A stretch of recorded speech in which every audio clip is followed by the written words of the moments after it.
అస్మద్గురుభ్యో నమః. శ్రీమతే రామానుజాయ నమః. శ్రీమన్నారాయణ చరణౌ శరణం ప్రపద్యే. శ్రీమతే నారాయణాయ నమః. నీలాతుంగస్తనగిరితటీ సుప్తం నీలాతుంగస్తనగిరితటీ సుప్తముద్బోధ్య కృష్ణం పారార్త్యం స్వం శృతిశతశిరసిద్ధమధ్యాపయంతి సోచ్ఛిష్టాయాం స్రజి నిగడితం యాబలాత్కృత్య భుంక్తే గోదా తస్యై నమైదమిదం భూయేవస్తు భూయః. గోదా తస్యై నమైదమిదం భూయేవస్తు భూయః.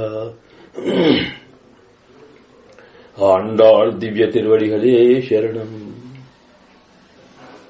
33 மனுஷன்னு கப்பந்தவிற்கும் கலியே துகில்ஜாயி.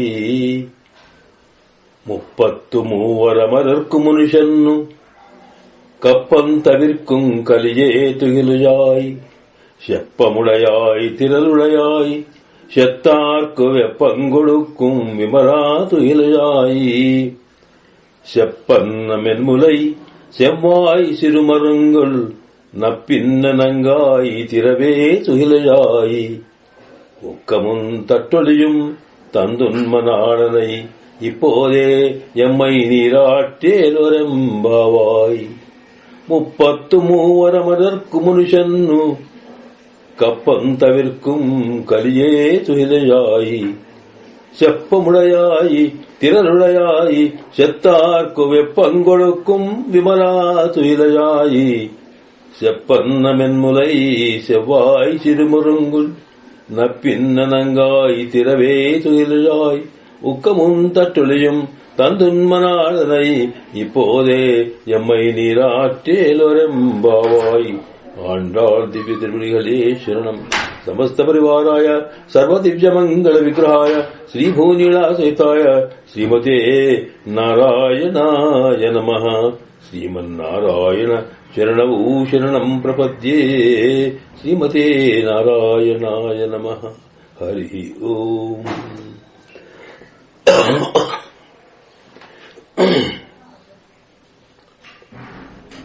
పరమ పూజ్య భాగవతోత్తములారా, ఈరోజు మన ఆండాళ్ తల్లి కృప చేసిన తిరుప్పావై దివ్య ప్రబంధంలో 20వ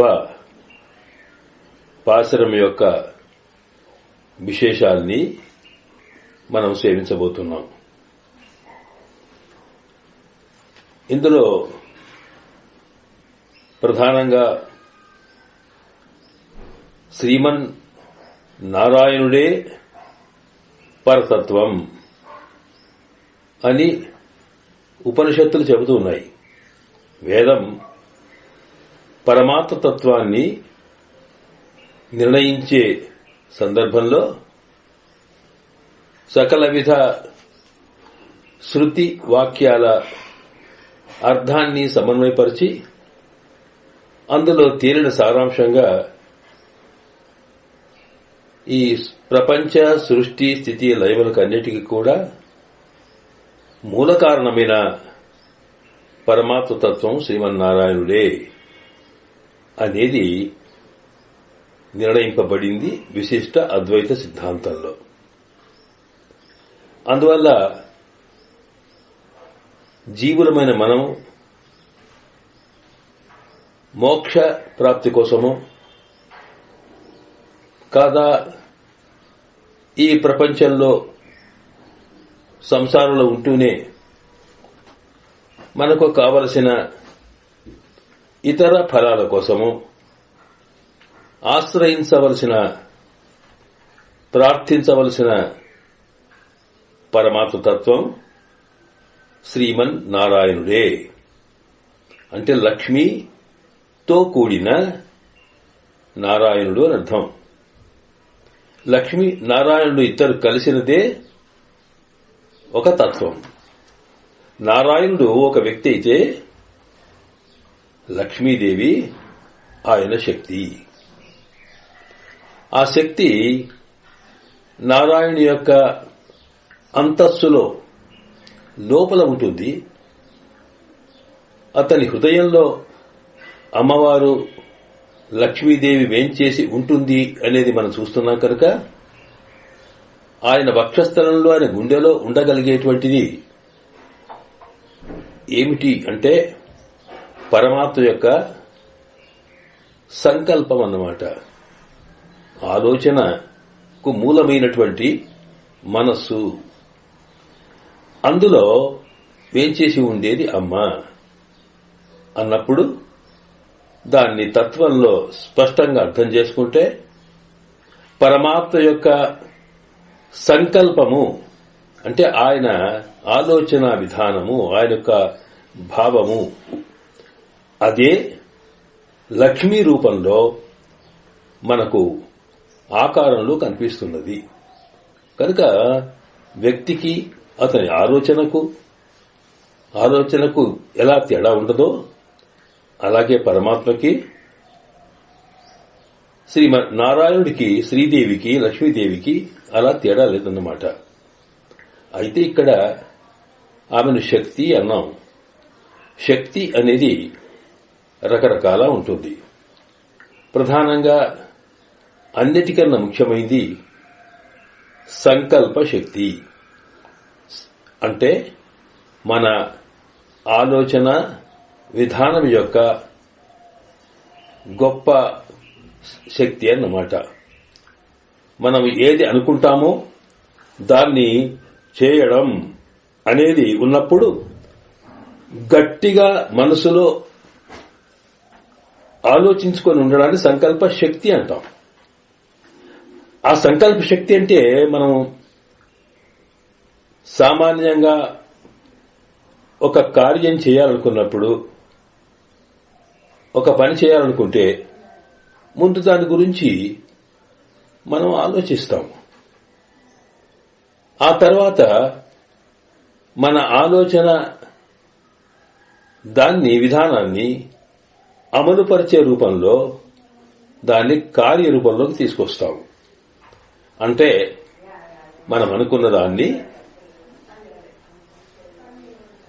దాన్ని మళ్లీ అంటే పనిలో దాన్ని రూపకల్పన చేసి దాని పనిలో చేయడం అనేది మనకు కనిపిస్తుంది.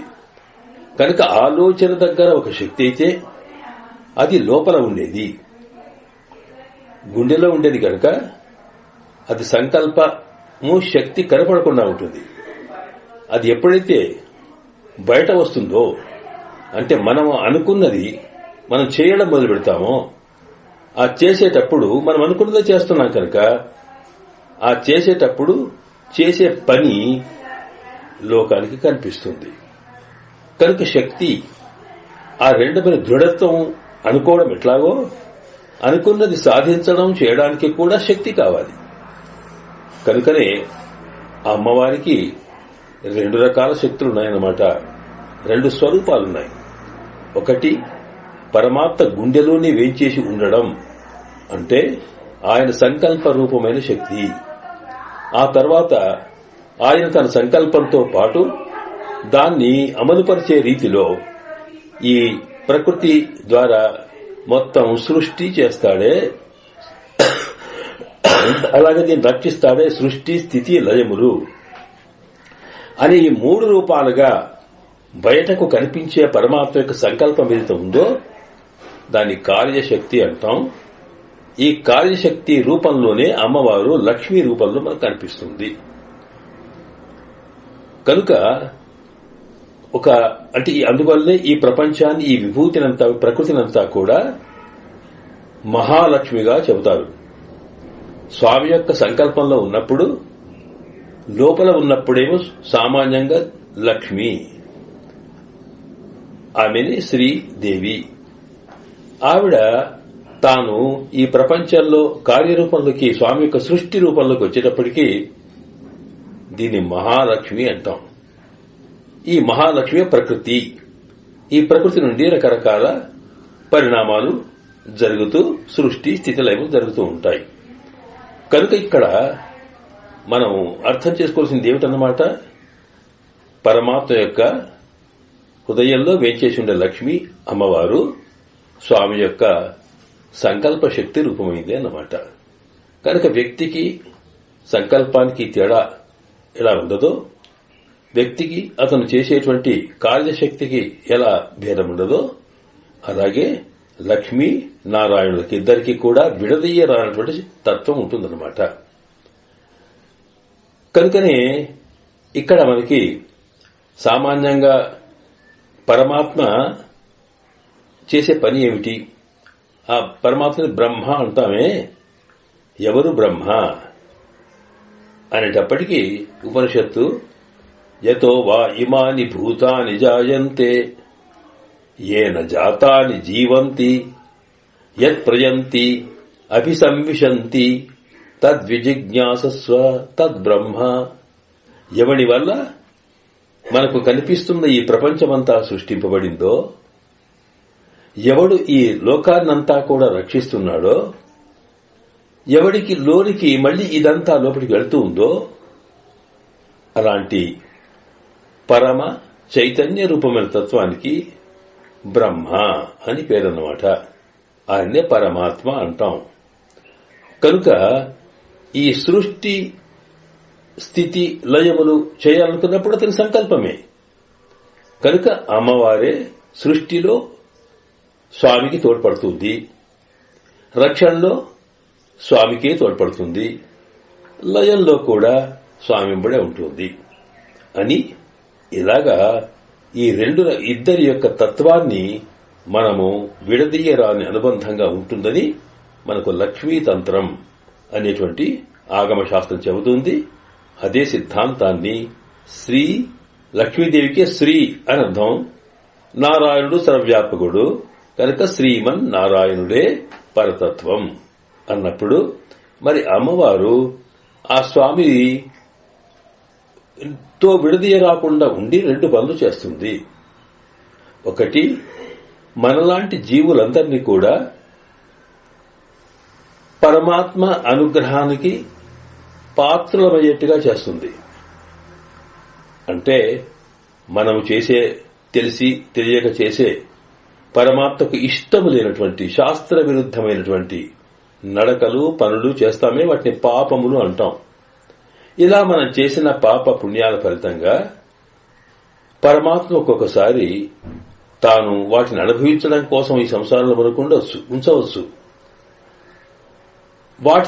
వాటిని అనుసరించే మనకు ఫలితాలు ఇవ్వవచ్చు కాక, కాని మనం స్వామి నీవు తప్ప మాకు మరొక గతి లేదయ్యా, నీవే మాకు కావాలి అనే భావనతో స్వామిని చేరుకుంటే అకించన అనన్యగతి శరణ్య త్వత్పాదమూలం శరణం ప్రపద్యే అని స్వామి దగ్గర సేవిస్తే అప్పుడు స్వామి యొక్క అనుగ్రహం మన మీద కలగడానికి కోసం అమ్మ తాను మన వైపు నుంచి పరమాత్మను మెప్పించే ప్రయత్నం చేస్తుంది. ఇది ఇలా చేస్తుంది కనుకనే దీన్ని పురుషకారం అన్నాం అన్నమాట. అంటే ఇంతకుముందు అన్నామే, ఈ బయట రూపం లక్ష్మీ రూపంలో కనిపించే తల్లి ఉందే, ఆవితో సంబంధం ఉన్న మనలాంటి వాళ్ళందరినీ కూడా పరమాత్మ దగ్గరికి చేర్చడంలో, ఆయన అనుగ్రహం కలిగించడంలో తాను తోడ్పడుతుంది. అలాగే ఆయనను విడదీయ రాకుండా ఆయన సంకల్ప రూపంలోనే ఆయనతోటే ఉంటుంది కనుక ఆయనకు సేవ చేసేటప్పుడు కూడా పరమాత్మను మనం ఆయన అనుగ్రహం పొందడానికి కోసం ఆయన చేరుకున్న తర్వాత, ఆయన ఎవరో తెలిసిన తర్వాత, ఆయన అనుగ్రహం మన మీద కలిగిన తర్వాత ఆయనకు మనము సేవ చేయడమే భాగ్యంగా భావించినప్పుడు పరమాత్మ కైంకర్యమే మనం కోరాల్సిన పురుషార్థమని శాస్త్రం చెబుతోంది. ఆ చేసేటప్పుడు కూడా ఆవిడ తనను విడదీయ రాకుండా ఆయనతోటే ఉంటుంది కనుక ఆ ఉన్నప్పుడు అక్కడ కూడా మనకు తోడ్పడుతుందట. అంటే ఏమిటి? పరమాత్మకు సేవ చేసేటప్పుడు నారాయణతో పాటు లక్ష్మీదేవి కూడా అక్కడ ఉంటుంది. ఎందుకంటే అమ్మ పురుషకారంతో మనం స్వామిని చేరుకున్నా అక్కడికి వెళ్లి స్వామి అనుగ్రహం కోసం మనం చేసే పూజల్లో లేదా మనం సమర్పించేటువంటి స్వామికి సమర్పించే వస్తువుల్లో లోపాలుండొచ్చు, లేదా ఆయన స్థాయికి తగినట్టుగా మనము ఆయనకి ఏ రకమైన సేవ చేయలేకపోవచ్చు. అలాంటప్పుడు ఆయన మనస్సు మరింత సంతోషపడేట్టుగా పక్కకుండి ఆవిడేం చేస్తుందట, మనం ఏదిచ్చినా దాని పదంతలు చేసి చూపుతుందట. చూశావయ్యా పాపము, ఆయనకేమీ లేదు, లేకున్నా ఎక్కడో కష్టపడి ఇదిగో ఈ మాత్రం పండైనా తెచ్చి నీ చేతికిచ్చాడు, చూశావా ఎంత ప్రేమ, ఎంత కష్టపడ్డాడు అని ఆయన మనసు మార్చేట్టుగా మనం ఈ సామాన్యుడు ఇచ్చిన ఉట్టి ఫలాన్ని గొప్ప కానుకగా భావించేట్టుగా ఆయన మనసును ఆకర్షించి చేస్తుందట అమ్మ. కనుక ఆమె దగ్గరే ఉండి మనము ఆమె స్వామికి సేవ చేయడానికి లేక స్వామికి పూజ చేసేటప్పుడు ఆ ఇద్దరిని కలిపి చేయడం వల్ల కలిగే ఫలితం ఏంటంటే, ఒకటి అమ్మను ఆరాధించడం జరుగుతుంది. విడదీయరాని తత్వం కనుక శ్రీమన్నారాయణుణ్ణే మనం ఆరాధించినట్టు అవుతుంది. దాంతోపాటు ఆ ఆరాధనలో మనం చేసే ఆరాధన ఏ లోపాలున్నప్పటికీ కూడా మనం చేసే కైంకర్యం, మనం చేసే సేవ దాన్ని పదంతలుగా చేసి మన మీద అనుగ్రహం కలిగేట్టుగా చేస్తుంది. కనుక ఇక్కడ అమ్మవారు స్వామిని ఆశ్రయించేటప్పుడు, స్వామి దగ్గరికి వెళ్లేటప్పుడు తోడ్పడుతుంది. వెళ్లిన తర్వాత ఆయన సేవ చేసేటప్పుడు కూడా తానక్కడ ఉంటుంది. కనుక మన సిద్ధాంతంలో పరమాత్మను చేరేటప్పుడు అమ్మవారిని ముందుంచుకొని ఇట్లా చేరతామో, అలాగే ఆ పరమాత్మను సేవ చేసేటప్పుడు కూడా అమ్మతో కలిపే చేయాలి. ఇది శ్రీమన్ నారాయణ తత్వము. దానికే మనం సేవ చేయాలని చెబుతుంది సిద్ధాంతం అన్నమాట. కనుక అటువంటి సేవ చేసేటప్పుడు మనకు పరమాత్మ సత్వం తెలియాలి. సేవ అంటే ఏం చేస్తాం మనం? మనస వాచ కర్మణ. అంటే మన మనసులో స్వామిని ధ్యానించుకోవచ్చు, అది సేవనే. లేదా స్వామి యొక్క కళ్యాణ గుణములని, పరమాత్మ యొక్క లీలల్ని మనము నోటితో స్తోత్రం చేయవచ్చు, అది సేవనే. దాన్ని వాచ చేసే సేవ అంటాం. అలాగా కాకుండా మనము కూర్చొని స్వామికి పుష్పాలతో పూజను, అలంకరము, అభిషేకము ఇవన్నీ మనం ఏదైతే చేస్తామో ఆరాధనలో అవి కూడా స్వామి యొక్క పూజనే. ఆ పూజనే మనము కాయిక పూజ అంటాం. ధ్యానము మానసికమైన పూజ అయితే, అలాగే మనము చేసే స్తోత్రము మాటల ద్వారా చేసే పూజ అయితే, మనము రోజు చేసుకునేటువంటి ఈ సామాన్యమైనటువంటి పూజా విధానమంతా కూడా అది కాయికంగా అంటే చేతులతో చేసేదన్నమాట. ఇలాగ ఏ రకమైన పూజ చేసినప్పటికీ అక్కడ ప్రధానంగా మనం ఏం చేస్తాం, ఆ తత్వం తెలియాలి మనకు. అమ్మను స్వామిని కూర్చోబెట్టినా వాళ్ళు ఎలాంటి వాళ్ళు అన్నప్పుడు సామాన్యంగా మనసులో ధ్యానించినా, కాకపోతే పరమాత్మని మనం స్తోత్రం చేసినా ఆయన యొక్క కళ్యాణ గుణములు, ఆయన లీలలు ఇవన్నీ మనకు తెలియాలి. కనుక ఇక్కడ వేదము కూడా పరమాత్మ ఎట్లా ఉంటాడు, ఆయన స్వరూపం ఏమిటి అన్నప్పుడు ఆయన సకల కళ్యాణ గుణపూర్ణుడు. ఆయనకు 2 లక్షణాలున్నాయట. ఒకటి, ఆయనకి ఎలాంటి మన దగ్గర ఉన్నట్టు దోషాల లాంటివేమీ లేవు అనేవి. అఖిలహేయ ప్రత్యనీకనాయి అని అంటుంది. అంటే లోకములో హేయమైనవి, పనికిరానటువంటి ఎన్నో లక్షణాలు ఇక్కడ మన దగ్గర ఉంటాయి. అలాంటి ఏమీ లేనివాడు ఆయన. లేకపోవడమే గాక కళ్యాణ గుణాకరణాయి అంటే లోకానికి అందరికీ మంచి చేయగలిగే గుణాలు తన దగ్గర ఉన్నాయి. దోషములు లేవు, అద్భుతమైన గుణములు ఉన్నవాడు అని 2 లక్షణాలు అక్కడ ఉన్నాయి.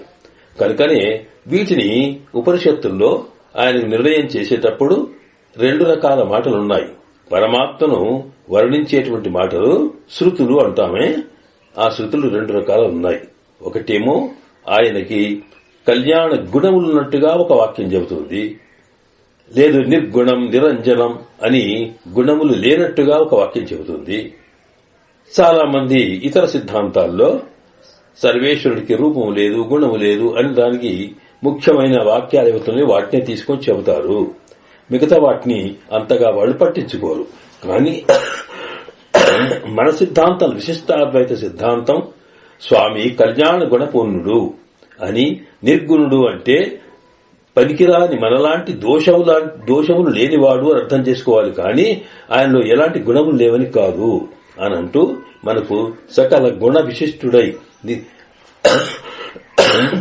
దోషములు లేనటువంటి మంచి చక్కని కళ్యాణ గుణ విశిష్టుడైన స్వామి అని పరమాత్మత్వం చెబుతాం. కనుక ఆయన గుణాకరుడు.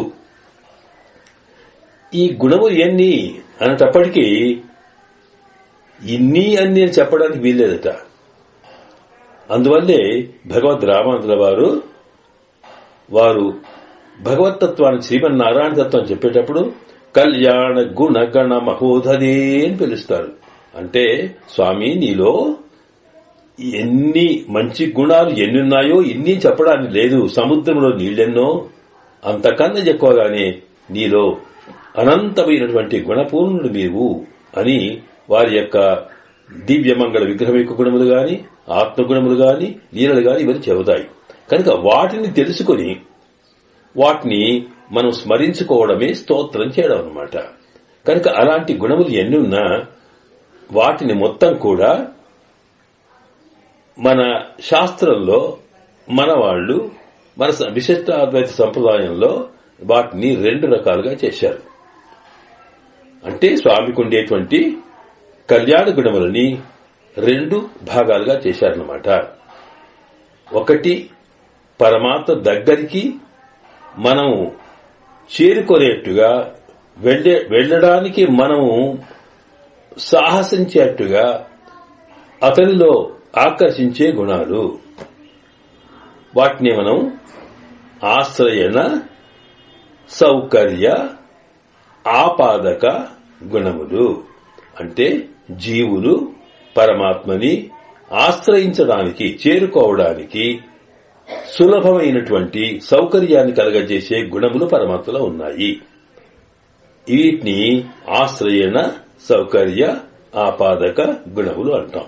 అంటే ఏమన్నమాట అంటే పరమాత్మ మనకు కనిపించిన వాడు, ఆయన బ్రహ్మ, ఆయన సృష్టి స్థితుల లయం చేసేవాడు. అసలు మనం సామాన్యులం, మనలాంటి వాళ్ళము పరమాత్మను ఎక్కడ చేరుకోగలుగుతాము, లేక ఆయన ఎక్కడ చూస్తాము అనేటువంటి భావన లేకుండా ఉండడం కోసం ఉన్న గుణములు అన్నమాట. పరమాత్మ పరత్వము కలవాడు అంటామే. అందరికన్నా నతత్సమః అభ్యధికచ్చ దృశ్యతే, ఆయనతో సమానమైన వాడు గాని ఆయన కన్నా పైన వాడు ఇంకొకటి లేనేలేడు. అటువంటి చైతన్యం గల పరాత్ముడి దగ్గరికి ఆయనను మనం చేరుకోవాలంటే మనము ఎన్నో రకాల రకరకాల పాపాలు చేస్తూ, రకరకాల జన్మల్లో ఉంటూ, అనేకమైన మరణాలతో కూడుకున్నటువంటి ఈ జీవులము పరమాత్మను ఎట్లా పొందుతాము అని మనకు భావన కలిగే అవకాశం ఉన్నది. కనుక సామాన్యంగా లోకంలో అందరికన్నా చాలా ఏదో స్థాయిలో, అధికారంలోనో లేకపోతే ఇందులో చాలా గొప్పవాడైతే అబ్బా దగ్గరికి మనం ఎట్లా పోతామండి, మనం పోలేమే అని అనుకున్నప్పుడు ఆయనలో ఏంటంటే పెద్దవాడిలో ఈ చిన్నవాళ్ళను రాగలిగి వచ్చేట్టుగా, దగ్గరికి వచ్చేట్టుగా చేసే గుణములుంటే వాటిని మనం ఆశ్రయణ, సౌకర్య, ఆపాదక గుణములు అంటాం. పరమాత్మలో కూడా 4 గుణాలుంటాయట. ముఖ్యంగా 4. ఒకటి స్వామిత్వం, అంటే పరమాత్మ జీవాత్మలకు మధ్యన స్వామిత్వ సంబంధం ఉంది. అంటే స్వామిత్వం అంటే యాజమాన్యం అన్నమాట. ఇక్కడ మనము స్వామి యొక్క సొత్తు, ఒక సొత్తు ఉందనుకోండి, ఒక వస్తువు ఉంటే ఆ వస్తువు ఎవడిది, ఓనర్ ఎవడు, అది ఓనర్షిప్ అన్నమాట. స్వామిత్వం అంటే ఎవడు ఓనరో, ఎవడు స్వామియో వాడికే ఈ వస్తువు చెంది ఉంటుంది. అలాంటప్పుడు అప్పుడేంటి, ఆ సొత్తును తీసుకునో, రక్షించుకునో, చూడడానికో కావలసినటువంటి పరిస్థితి అంతా స్వామికే ఉంటుంది. అట్లాగా మనకు ఆయన స్వామి అని భావన కలిగినప్పుడు మనము వెళ్లేదేమిటి కనుక ఆయన వస్తువును ఆయన్నే తీసుకుంటాడు అని ఈ సంబంధం గుర్తెరిగితే స్వామికి మనకున్న సంబంధము స్వామికి సొత్తుకున్న సంబంధం లాంటిది. స్వామి సంబంధం అంటాం. అప్పుడేమవుతుంది, మావాడే కదా, నేను వెళ్ళడానికి ఏముంది అనే భావన కలుగుతుందన్నమాట. తండ్రి దగ్గరికి కొడుకు పోవడానికి భయపడతాడు, మా నాన్నే అనుకున్న భావన కలిగినప్పుడు ఎలా వెళ్తామో, ఆ తండ్రిలో కొడుకును ఆకర్షించేటువంటి గుణం ఎలా ఉంటుందో అలాగే పరమాత్మలో కూడా స్వామిత్వము అని ఒక లక్షణం ఉంది. అంటే ఇది మనం అతనికి చెందిన వాళ్లము అనే భావన మనలో కలిగితే, ఆయన మావాడే, నేను ఆయనకు సంబంధించిన వాడినే కనుక నేను అక్కడికి పోకపోతే ఇంకెక్కడికి పోతాను అనుకున్నామనుకోండి, అప్పుడేమవుతుందంటే ఆయన దగ్గరికి పోవడం చాలా సులభం. కనుక ఆయన స్వామిత్వం ఒక లక్షణం ఉంది. రెండవది వాత్సల్యం, దయ ఎక్కువ ఆయనకి. దయ అంటే ఇక మనం ఏమి చేసినా సరే, వాత్సల్యం అంటే అర్థం ఏంటంటే ఇక్కడ దోషాన్ని కూడా భోగ్యంగా భావించడం. అంటే మనము చేసిన తప్పులు ఎన్నున్నప్పటికీ కూడా నువ్వు ఈ తప్పు చేశావు అనడం కాదు. దీన్ని రెండు రకాల ఉంటుంది. ఒకటి ఏమిటంటే తప్పులు చేస్తే క్షమించడం, అంటే తప్పులు చేశాడని గుర్తించి నువ్వు తప్పు చేశావయ్యా పర్వాలేదులే అని క్షమించడం అనేది ఒక లక్షణం. అలా కాకుండా తప్పు చేశాడని అది చూచి ఆ తప్పే కాదు చాలా మంచి పని చేశాడు అని అనుకోవడం రెండవది. అంటే మనం చేసిన తప్పులే గొప్పగా గుణంగా భావించడం, దాన్నే దోషమును భోగ్యంగా భావించడం అంటాం.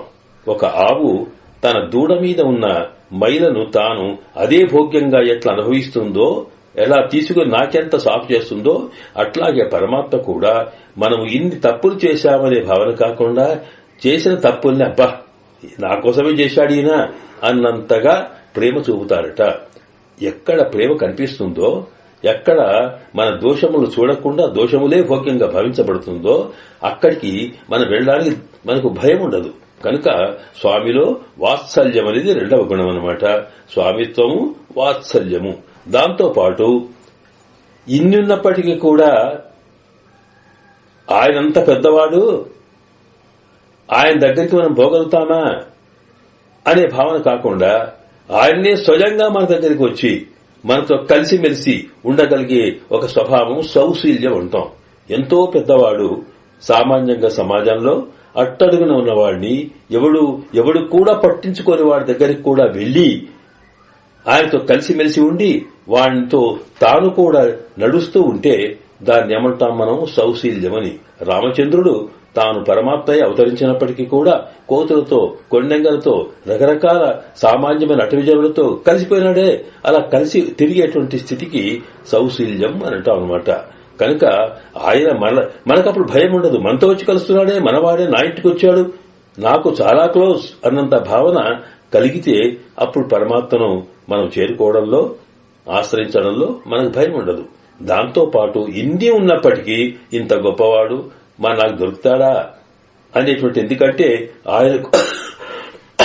ఆయన విస్తృతమైన ప్రపంచం, సకలానికి అధిపతి ఆయన, ఎందరో ఆయన ఆశ్రయించేవాళ్ళు, మరి నాలాంటి వాడికి దొరుకుతాడా అనే బాధ కలగకుండా సౌలభ్యం, ఎక్కడికి రమ్మంటే అక్కడ, ఎక్కడ ఉండమంటే అక్కడ తాను సులభంగా దొరుకుతాడట.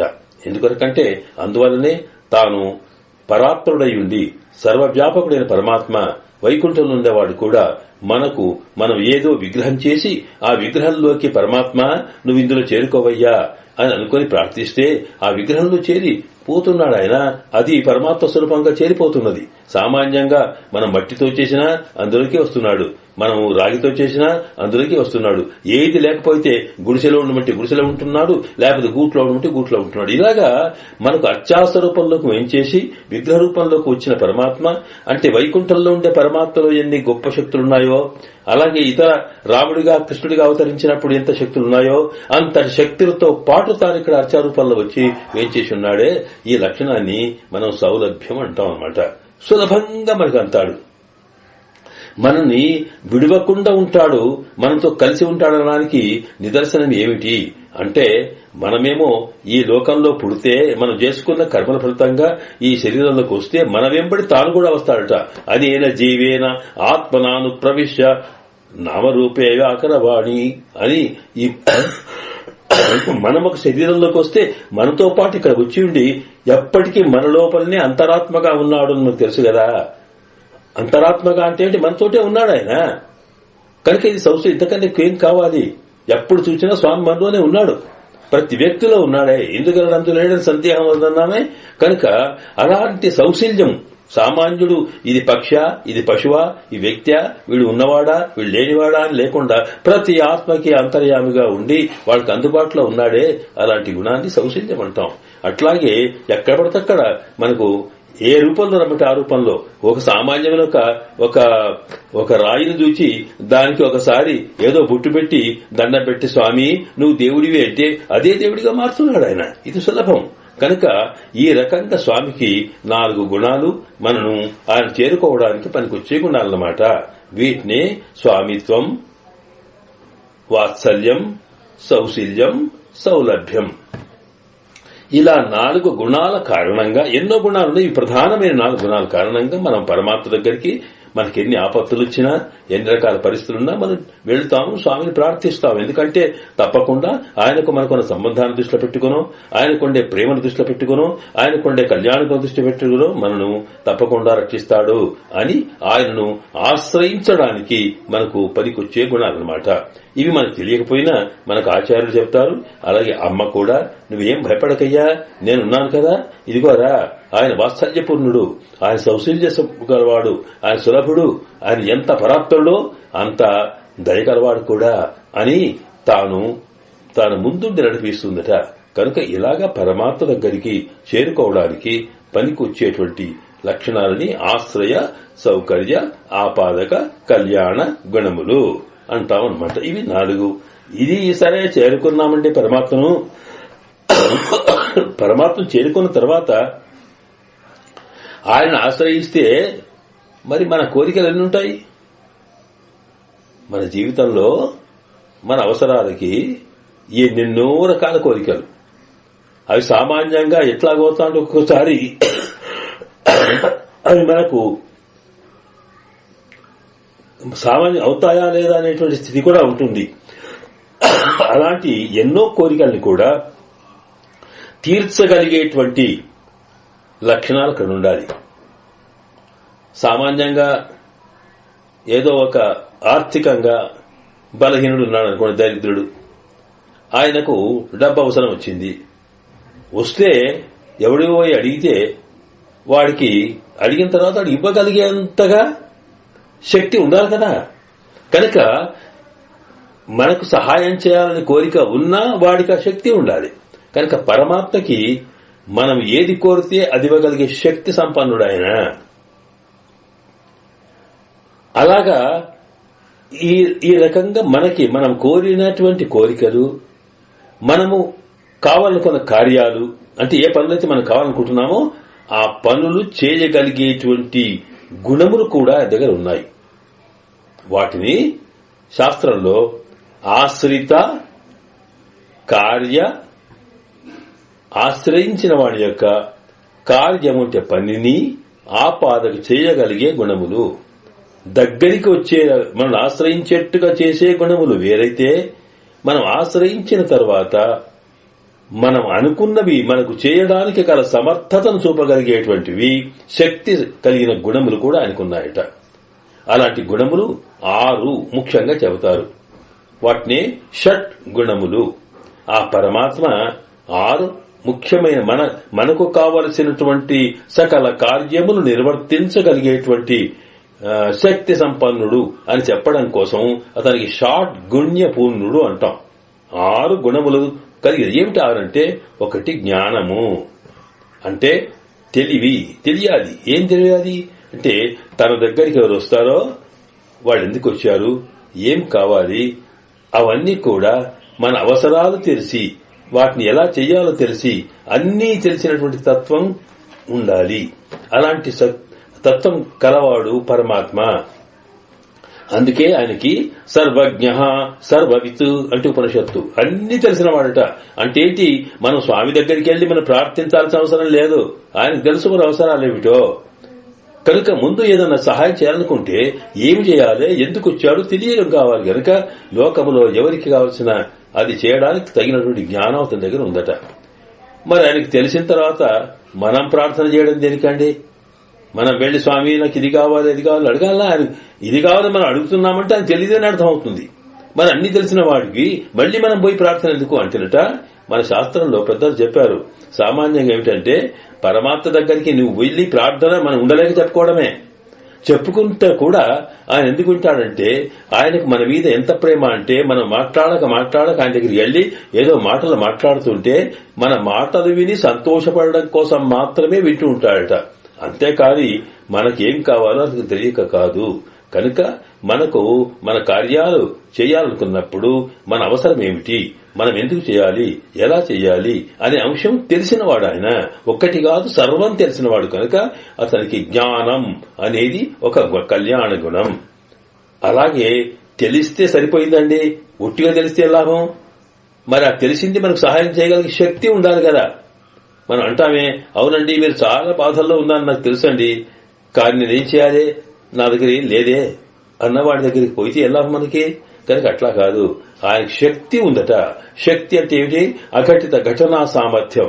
అంటే సామాన్యంగా లోకంలో ఇది కాదు ఇది కూడదు అనుకునే దాన్ని కూడా చేయించగలిగే శక్తి సంపన్నుడు పరమాత్మ. కనుక ఆ శక్తి ఎన్ని రకాలు ఉంటుందో చెప్తే పరాస్య శక్తి వివిధైవ శ్రూయతే. ఈయన శక్తి ఎన్ని రకాలంటే మనకి ఎన్ని కావాలనుకుంటే అన్ని రకాల శక్తి ఉంటుందట. ఆయనకు సంకల్ప శక్తి ఉంటుంది, కార్యనిర్వహణా శక్తి ఉంటుంది, అలాగే మలసే శక్తి ఉంటుంది. ఇలాగే ఎన్ని రకాల శక్తులు, అలాంటి శక్తి సంపన్నుడు అనేది ఇది రెండవది. అంటే మనకేం కావాలో తెలుస్తుంది, తెలియడమే కాకుండా మనకు కావలసిన దాన్ని తాను సాధించి పెట్టగలిగేటువంటి సమర్థత కలవాడు పరమాత్మ అనేది రెండవ గుణం అన్నమాట. అయితే దాంతోపాటు బలము అనేది మూడవ గుణం ఉంటుంది. బలము అంటే మనకు సామాన్యంగా తెలిసిన మాట ఏంటంటే, బలము అన్నప్పుడు బలం అంటే ఏదో శరీర బలమే అనుకోండి, కండ బలమే అంటాం. కండబలం కాదండి, కండబలంతో పాటు గుండె బలం కూడా ఉండాలి. బలం అంటే ఏమిటి, సంకల్ప బలం. ఇదిగో ఇది నేను చేసి తీరుతాను అనేటువంటి దాని ఏమిటి మనం ఏమంటాం, ఫర్మ్ డెసిషన్, గట్టి దృఢమైనటువంటి ఒక విశ్వాసం అన్నమాట. ఇది నేను చేస్తాను అనేటువంటి దాన్ని కూడా బలం అంటాం. ఈ బలం అనేది అనేక రకాలుగా ఉంటుంది. సామాన్యంగా చూస్తామే మనం, శరీర బలమే కాకుండా ఏమిటి ఆలోచనకు సంబంధించిన బలం కానీ, సంపత్తు ఒక బలమే. వాడి బలమంతా డబ్బులోనే ఉందని, అధికారం ఒక బలమే. ఇలాగ బలం అనేది రకరకాల ఉంటుంది. కనుక సృష్టిలో ఉన్న సకల బలములు ఆయనకున్నాయట. ముఖ్యంగా చూచారా, ఇంత ప్రపంచాన్ని సృష్టించగలిగేటువంటి జ్ఞానము కలవాడు, సృష్టించిన దాన్ని రక్షించగలిగే శక్తి కలవాడు ఆయనట. కనుక జ్ఞానము అనేది ఉందో, జ్ఞాన బలములనేవి సృష్టికి పనికొస్తాయి. కనుక ఇక్కడ బలమంటే రక్షించడం అంటే ఏంటి, దృఢమైనటువంటి నమ్మకంతో అన్నమాట. సాధారణంగా శరీర బలం కన్నా వ్యక్తికి ఉండేటువంటి ఆయనకుండేటువంటి సంకల్ప బలం చాలా గొప్పది. ఇది మనకు నమ్మకంకి వస్తే మన జీవితంలో అనేక రకాల సంఘటనలు వస్తుంటాయి. మనం చేయలేమో అనిపిస్తుంది, అయినా సరే ఇది చేస్తే తీరుతాననే గట్టి పట్టుదల ఏదైతే ఉంటుందో దాని సంకల్ప బలం అంటాం. అలాంటి బలం కలవాడు ఆయన. మనం రక్షించాలి అన్నప్పుడు ఆయన చేసే పనేమిటి, సృష్టి స్థితి లయములు, అంతే కదా. సృష్టి అంటే మనం ఈ ప్రపంచాన్ని, దాంతోపాటు మనం పుట్టించడం అయిపోయింది. మనం ఇక్కడే ఉన్నాం, పుట్టించాం. ఆ తర్వాత లయం మనం కోరేది కాదు, అది ఎప్పుడు జరుగుతుందో తెలియదు. కనుక మనం ఉన్నంత కాలము ఆయన చేయవలసింది ఏమిటి అంటే మన రక్షణ. రక్షించడం అంటే ఏమిటి, రక్షించడం అంటే కాపాడడం అంటే ఏమన్నమాట. దాంట్లో రెండు పనులుంటాయి. ఒకటి, మనకు ఏది వద్దనుకుంటామో, ఏది మనకి ఇష్టం ఉండదో దాన్ని తీసేయాలి. రెండవది, మనకేది కావాలో అది ఇవ్వాలి. దాన్ని ఏమంటాం, అనిష్ట నివృత్తి, ఇష్ట ప్రాప్తి. మనకి రోగం పోవాలి, ఆరోగ్యం రావాలి. దరిద్రం పోవాలి, ధనము రావాలి, అజ్ఞానం పోవాలి, జ్ఞానము రావాలి. ఇలాగ ప్రతిదీ ఒకటి తీసేయడం, మరొకటి ఇవ్వడం, ఈ రెండు చేయడమే రక్షించడం అన్నమాట. కనుక మనకు ఇప్పుడు సృష్టి అయిపోయింది, లైవ్ మనకు ఇప్పుడు ఎదురు చూడడం లేదు, ఉన్నతి రక్షణ. కనుక ఈ రక్షించడానికి కావలసినటువంటి గుణాలు ప్రధానంగా బలము, తర్వాత ఐశ్వర్యము, అంటే శక్తి, మనం రక్షించగలిగే శక్తి కావాలట. అందుకొరకు ఈ ప్రపంచమంతా ఎట్లా నిలిచి ఉంది అనడానికి ఉపనిషత్తు చెబుతుంది. ఋషులంతా కూడా మనం ఈనాడు ఏదైతే శాస్త్రీయమైన సైంటిఫిక్ గా మనం ఎక్స్పెరిమెంట్ చేస్తూ దాని రహస్యాలు కనుక్కోవడానికి వేలాది మంది సైంటిస్టులు ఎట్లా ప్రయత్నం చేస్తున్నారో, అట్లాగే ఋషులంతా దీని గురించి బాగా ప్రయత్నం చేసి అసలు ఈ ప్రపంచం ఎట్లా నిలిచి ఉంది, ఈ గోళాలను ఎట్లా ఉన్నాయి అన్నదానికి తాము ఆలోచించి నిర్ణయించిన తర్వాత ఈ పరమ చైతన్యము తన బలంతోటే ఆపింది. ఏమిటి ఆ బలం? సంకల్ప బలం అంటూ అక్కడ సూర్య చంద్రమసౌ విద్యుతే తిష్టతః అంటాం. సూర్యుడు చంద్రుడు అందరినీ కూడా తన సంకల్ప బలంతో ఆపి ఉంచాడు పరమాత్మ అంటాం. కనుక అలాంటి బలము స్వామికి ఉండడం, అలాగే స్వామిలో వీర్యము అంటే ఏదైనా సరే ఎదుర్కోగలిగే శక్తి, తేజస్సు. తేజస్సు అంటే ఏమిటి? తేజస్సు అంటే స్వామిలో ఒక విధమైనటువంటి పర అభిభవన సామర్థ్యం తేజ అంటే ఒక దివ్యమైన వెలుగు అన్నమాట. ఆ వెలుగు ఎలా ఉంటుందంటే ఎదుటివాడు చూడగానే భయపడిపోవాలంతే, ఇంకా కాదు. ఒక సింహము ఇక్కడ సింహం కనిపించకపోయినా సింహం ఇక్కడ ఉంది అని తెలిస్తే ఇతర జంతువులు ఎలాగా పరిగెత్తాయో, లేక మనం ఎలా భయపడతామో అలాగా అది మీద పడకున్నా సరే దాన్ని చూడగానే ఒక విధమైనటువంటి భయం కలిగి లొంగిపోయే స్థితి కలిగే వ్యక్తి యొక్క శక్తికి తేజస్సు అంటాం. ఇలాగ వారిలో 6 గుణాలుంటాయని చెప్పుకున్నాం అనుకోండి. వాటిని వివరించుకోవడం మనకి ఎక్కువ సమయం లేదు కనుక దాన్ని దృష్టిలో పెట్టుకున్నప్పుడు జ్ఞానము, బలము, అలాగే ఐశ్వర్యము, వీర్యము, తేజస్సు, ఇలా మొదలైనటువంటి ఇవన్నీ కళ్యాణ గుణములు అంటాం. వీటిని మనకు పనులు చేయగలిగేవి, మనం రక్షించగలిగేటువంటి గుణములు. అందులో ప్రధానంగా మనం రక్షించాలనుకున్నప్పుడు ఆయనకి సంకల్పం ఉండాలి, ఆయనకి అంటే బలము ఉండాలి, తర్వాత వీరత్వం ఉండాలి. ఇవన్నీ కావాలి. కనుక ఇలాంటి గుణములని ఇక్కడ మన ఆండాళ్ తల్లి ఈ పాశరంలో స్వామి రక్షించగలిగే గుణములను దృష్టిలో పెట్టుకుని వాటిని స్తోత్రం చేస్తూ స్వామి మమ్మల్ని రక్షించు అని ప్రార్థించడమే ఇందులో ముఖ్యమైన అంశం అన్నమాట. దీనికి తత్వం ఇంత లోపల మనం అర్థం చేసుకుంటే అప్పుడు ఈ పాశరంలోని విశేషమంతా మనకు స్పష్టమవుతుంది. కనుక ఇక్కడ ఏమిటి, స్వామికి 4 గుణాలు దీంట్లో తీసుకున్నారు. 33 அமரர்க்கு మునిషన్నుం కప్పం తవిర్కుం కలియే తుహిలజాయ్. కలియే, కలి అంటే బలము చెప్పామే. ఇంతకు ముందున్న సంకల్ప బలము గాని, కండ బలము గాని, శక్తి బలము ఏదైనా సరే బలము కలియే, అది బలము కలవాడు ఒకటి. 33 అమరర్కు మునిషన్ను కప్పం తవిర్కుం కలియే శప్పముడయాయ్ అన్నాడు. శప్పం అనేది ఒక గుణం. శప్పం అంటే మనను రక్షించగలే గుణము. అలాగే శప్పం అంటే ఆర్జవత్వం, రుజుత్వము. రుజుత్వం అంటే ఆనెస్టీ అంటామే మనం. స్ట్రెయిట్ ఫార్వర్డ్నెస్ అంటే మనసులో ఏమనుకుంటామో అది మాటల్లో చెప్పడం, ఏ మాటల్లో ఏది చెప్తామో దాన్నే మనం ఆచరణలో చూపడం. కనుక మనస, వాచ, కర్మణ 3 త్రికరణ శుద్ధిగా 3 రకాలుగా కూడా ఒకే రకమైన పద్ధతి ఉండడం, దాన్ని మనం రుజుత్వం అంటాం. రుజుత్వం అంటే సూటిగా ఉండడం అన్నమాట. అలా కాకుండా మనసులో ఒకటి అనుకోవడం, చెప్పేది ఒకటి, చేసేది ఒకటి కాదనమాట. దీనికే మనం రుజుత్వం అంటాం. ఆనెస్టీ అనొచ్చు అనుకోండి, ఏదైనా అనండి. కానీ ఆ పరమాత్మలో రుజుత్వం ఉందట. తాను ఏది సంకల్పించుకుంటాడో దాన్ని చేస్తాడు, ఏది చేస్తాడో అది తాను శాస్త్రంలో చెబుతాడు, ఏది శాస్త్రం చెబుతాడో దాన్ని చేస్తాడు. అలాంటి లక్షణం కలిగి ఉండడానికి శప్పం అంటాం. శప్పం అంటే రక్షణ, శప్పం అంటే 2 అర్థాలు. రుజుత్వం, శప్పం ఉడయాయ్ అంటే రక్షణ కలిగి నీవు రుజుత్వం కలిగినటువంటి ఒక నైతిక సిద్ధాంతంలో వెళ్లేటువంటి స్వామి అని అర్థం అన్నమాట. ఇది ఒకటి. తర్వాత తిరలుడయాయి అని. తిరల్ అంటే కూడా బలమే. ఈ బలము ఒంటరిగా సంకల్ప బలమే కాకుండా సామాన్యంగా ఎంతమంది వచ్చినా సరే వాళ్ళందరినీ కూడా ఎదిరించగలిగేటువంటి బలానికి తిరల్ అంటే గ్రూప్ అన్నమాట. ఇక్కడ తిరల్ ఉడయాయ్ అంటే బ్రహ్మాండమైన ఎంతటి వాళ్ళైనా సరే వాళ్ళని ఎదుర్కొనే శక్తి. దీనికి 2 రకాలుగా మనకు లక్షణాలు కనిపిస్తాయి.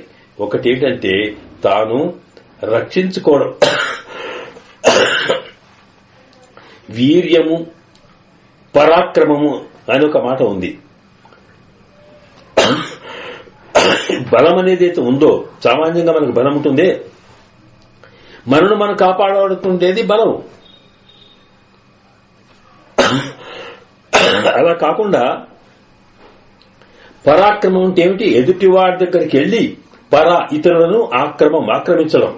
అంటే వాడి వల్ల మనకు ఒక విధమైన ఏదో ప్రమాదం జరగబోతుంది అనే అనుమానం కలిగితే చాలు, వాడు వచ్చి మీద పడ్డదాకా రక్షించుకోవడం బలం, వాడు రాకముందే వాడి మీద పడడం పరాక్రమం. కనుక సామాన్యమైన బలం ముందు చెప్పి ఆ తర్వాత తేజస్సు అన్నామే, తేజస్సు అనే గుణం ఉంటుంది. అభిభవన సామర్థ్యం, చూడగానే వాడు భయపడేట్టుగా ఉండేదే, దాన్ని తిరలుడయాయ్ అన్నారనమాట. అంటే స్వామి నీకున్న గుణంలో బలం ఒకటి ఉంది, రెండవది రక్షణ శక్తి ఉంది, దాంతో పాటు రుజుత్వము ఉన్నది, ఆ తర్వాత పరాక్రమం తేజస్సు అనే గుణం కూడా ఇందులో ఉన్నది. అలాగే శత్తార్కు తాను ఎదుటి శత్రువులను కూడా ఎదిరించిన తర్వాత వాళ్ళ విషయాలు విమల అంటే ఏమిటి? ఎలాంటి దోషము లేనివాడు అన్నమాట. మలినం అంటే ఏమిటి? తాను ఏ పని చేసినా అందులో దోషము లేదని అర్థం అన్నమాట. కనుక ఈ గుణములను దృష్టిలో పెట్టుకుని ఈ పాసురంలో మన ఆండాళ్ తల్లి గోపికల నాయకత్వంలో స్వామిని ప్రార్థిస్తున్నారు. ఒకటి బలము, రెండవది రక్షణ శక్తి, ఆ తర్వాత దాంతో పాటు రుజుత్వము, దాంతో పాటు తాను ఏది చేసినా దాంట్లో దోషము లేకపోవడం, తన తప్పేం లేదు అన్నట్టుగా ఉండడం అనమాట. ఈ గుణములు దేనికి పనికొస్తాయంటే దాంట్లో ప్రధానమైనది ఏమిటి? రక్షణ. రక్షణ అంటే మనం కాపాడమే కదా. మనం రక్షించాలంటే ముందు ఏం కావాలి?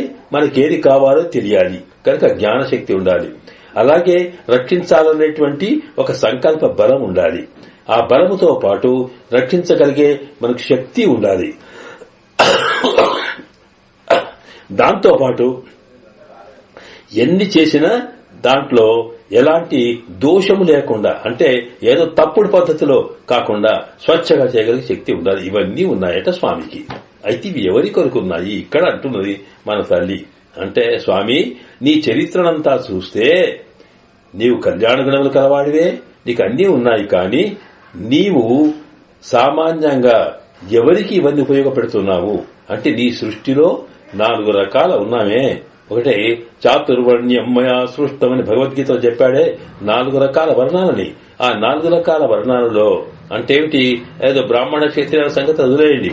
సామాన్యంగా పరమాత్మ సృష్టిలో దేవతలు, మనుషులు, అలాగే పశుపక్షాదులు, చెట్లు, చేమలు, ఈ 4 రకాల సృష్టి అయితే ఉందో వీటిలో అందరికన్నా శక్తివంతులెవరు? దేవతలు. వాళ్ళకి అన్ని శక్తులున్నాయి.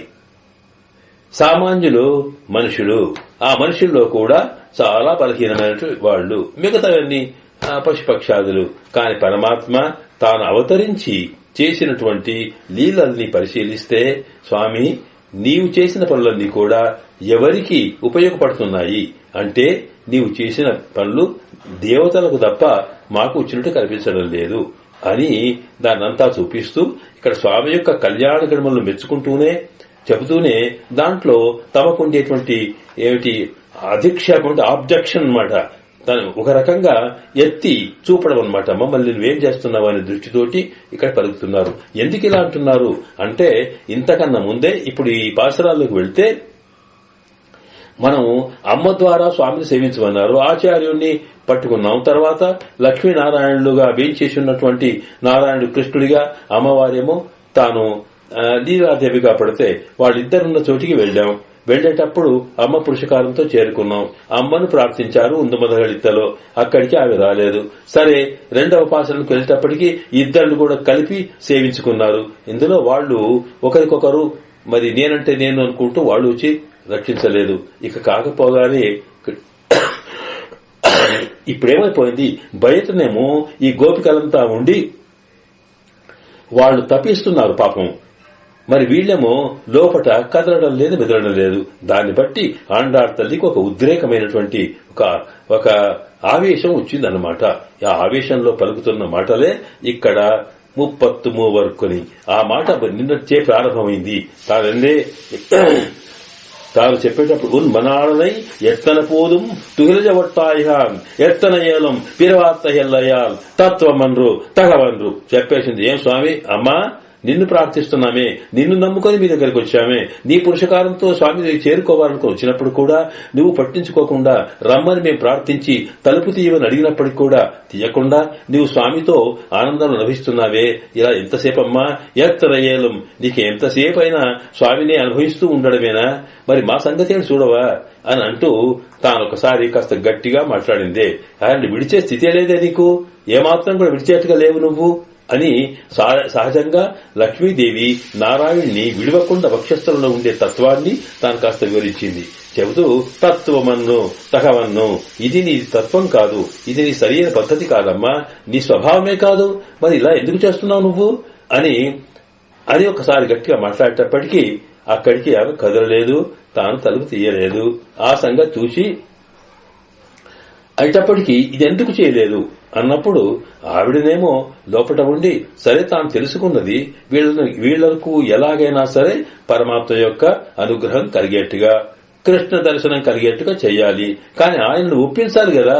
ఆయనను తనవాడిగా చేసుకున్నప్పటికీ కూడా ఆయనకు ఎప్పుడు ఏది చెప్పాలో, ఎట్లా చెబితే ఆయన వింటాడో ఆ దానికోసం ఎదురు చూస్తూ తానక్కడ నిశ్శబ్దంగా కూర్చుందట లోపట. మరి వీళ్లేమో వీళ్ళకి త్వర ఎక్కువ, తొందర అనుకున్నది కాకపోయేటప్పటికీ ఆవేశం ఎక్కువ.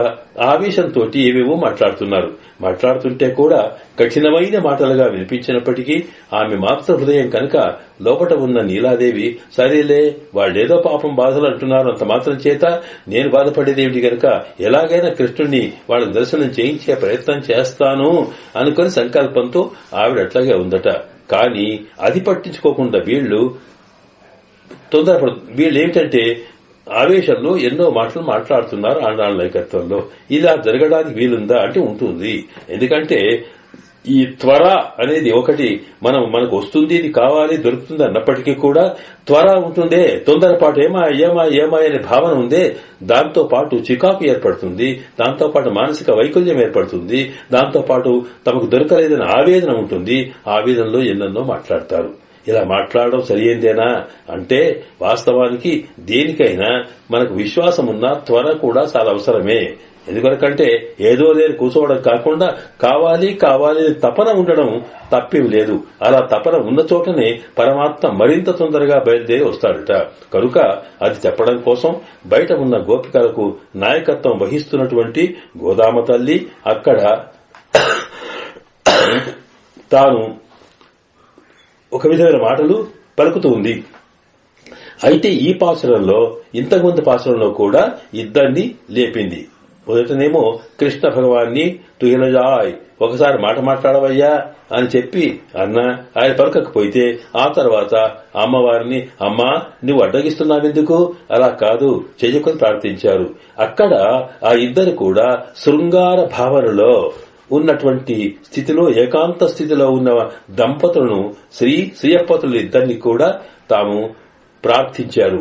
అలా కాకుండా ఇక్కడ రక్షకులుగా ఉన్నటువంటి దంపతులని ప్రార్థిస్తున్నారన్నమాట. అంటే ఏంటి, సామాన్యంగా సృష్టి స్థితి లయములన్నప్పుడు నిన్నటి పాసరంలోనేమో కుత్తు విడక్కెర్య అనే పాసరంలో ఏకాంతత వల్ల అంటే యోగము, ఈ సృష్టి ఎలా చేయాలి, ఏం జరగాలి, మరేం చేస్తామనే ఆలోచనలో ఉండి ఒకరికొకరు మానసికంగా వాళ్ళు కలిసిపోయేటువంటి స్థితిని ఇక్కడ అనుభవించారు నిన్నటి కుత్తు విడక్కెర్య అనే పాసరంలో. కానీ ఇక్కడేంటంటే సర్వరక్షకుడు అయినటువంటి పరమాత్మను రక్షణ శక్తిని ఒకసారి ప్రార్థిస్తున్నారు.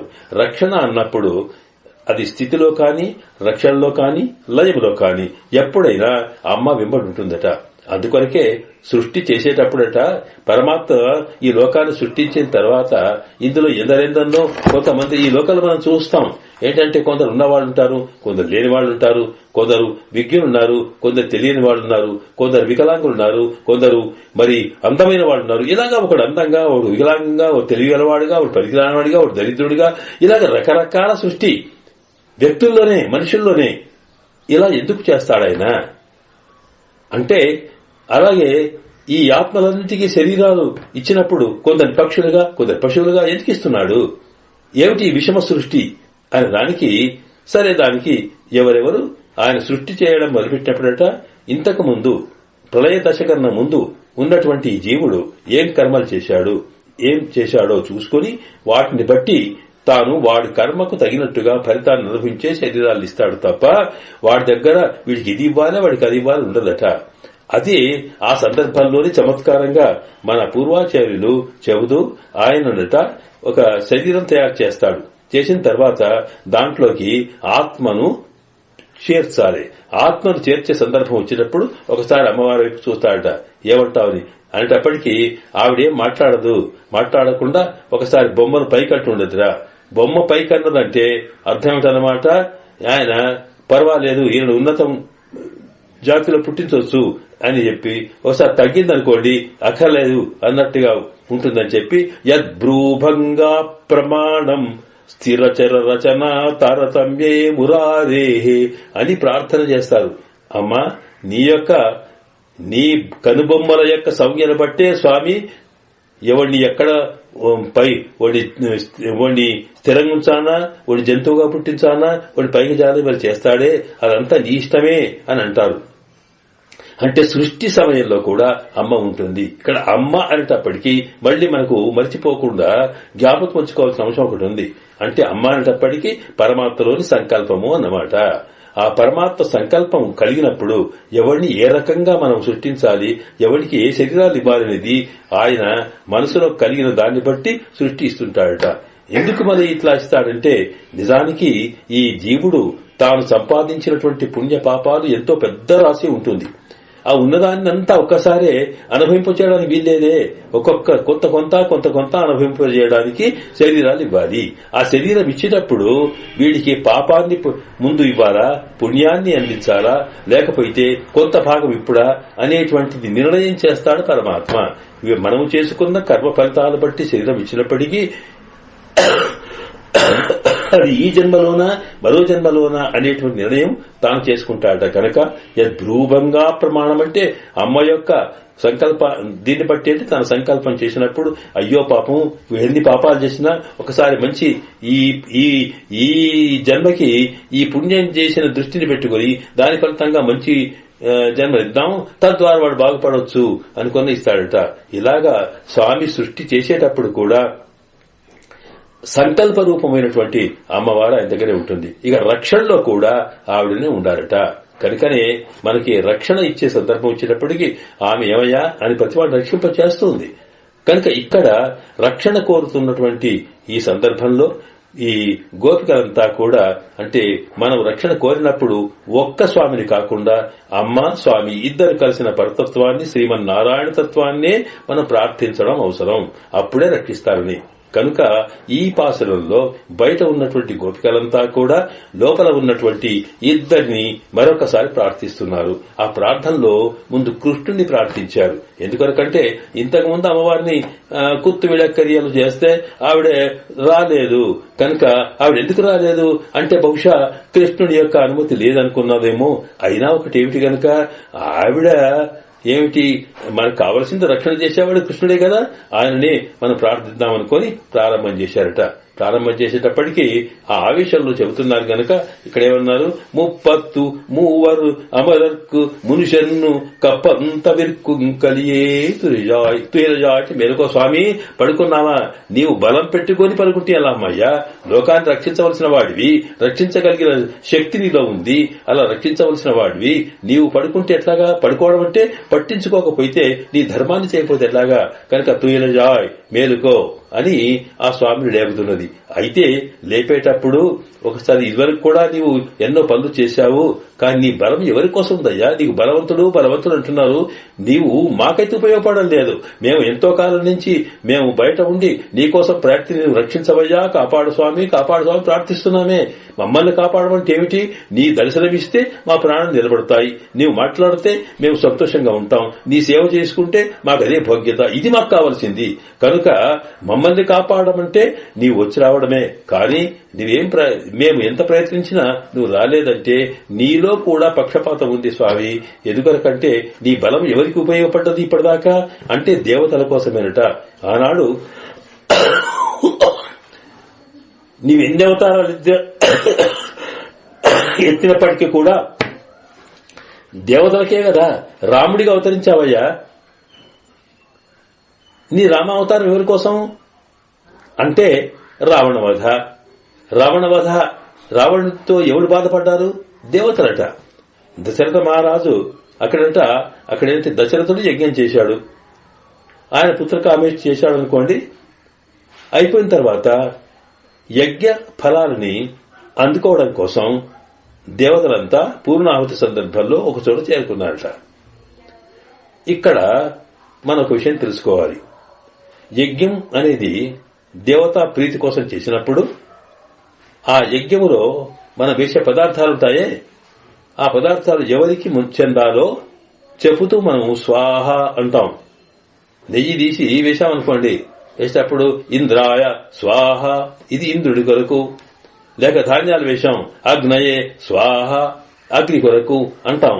ఇలాగా ఒక్కొక్క ఏ దేవత వల్ల మనకు ఏ ఫలం కావాలని కోరుకుంటామో ఆ దేవతకు రూపంలో మనం చేసే సేవకే ఇది యజ్ఞం అంటామే. అలాంటప్పుడట ఇక్కడ చేసే ఈ ప్రతి అన్ని కూడా దేవతలకు ముడతాయి. ఎట్లా ముడతాయనేది వేరే మాట అనుకోండి. కనుక అవి ఎప్పుడు అంటే యజ్ఞం పూర్తయి పూర్ణాహుతి అయిపోయిన తర్వాత ఆ వాటిని ఆ దేవతలు స్వీకరించి వీళ్ళకి ఏది ఫలాలు కావాలో అది ఇస్తారు అనేది శాస్త్రం. అది పెద్ద శాస్త్రం అనుకోండి, తర్వాత దాన్ని వివరించుకోవచ్చు.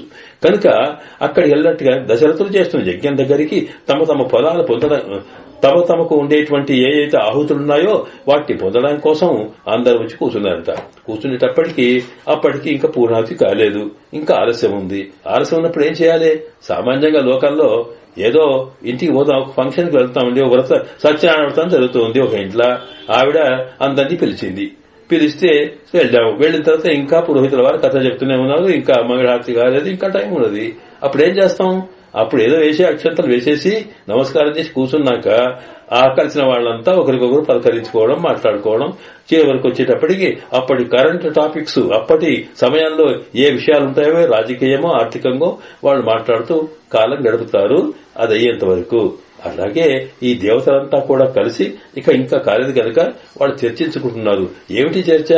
అందరికీ ఉన్నది బాధ ఒకటే, రావణాసుడి బాధ. వాయుదేవుణ్ణి రావణాసుడు ఇంట్లో పడక గదిలో పెట్టుకుని ఫ్యాన్లు బంద్ చేసుకున్నట. ఆయన్నే నువ్వే గాలి వీయాలన్నట. అగ్నిదేవుణ్ణి చెప్పాట, మా ఇంట్లో వంటకు నువ్వే ఉండాలని చెప్పి. అలాగా ప్రతి జలదేవతను రుచి నిప్పు అన్నాడు. మొత్తం అంటే ఏమిటి? ప్రపంచానికి సమాజానికి కావలసినటువంటి భౌతిక వస్తువులన్నీ ఎవరికి ఇవ్వకుండా తానే పుచ్చుకున్నాడట. అలాంటి అందరి దేవతా స్త్రీలను చెరపట్టి దేవతలందరినీ సేవకులుగా చేసుకుని అనేకమైన బాధలు పెడుతున్నాడు.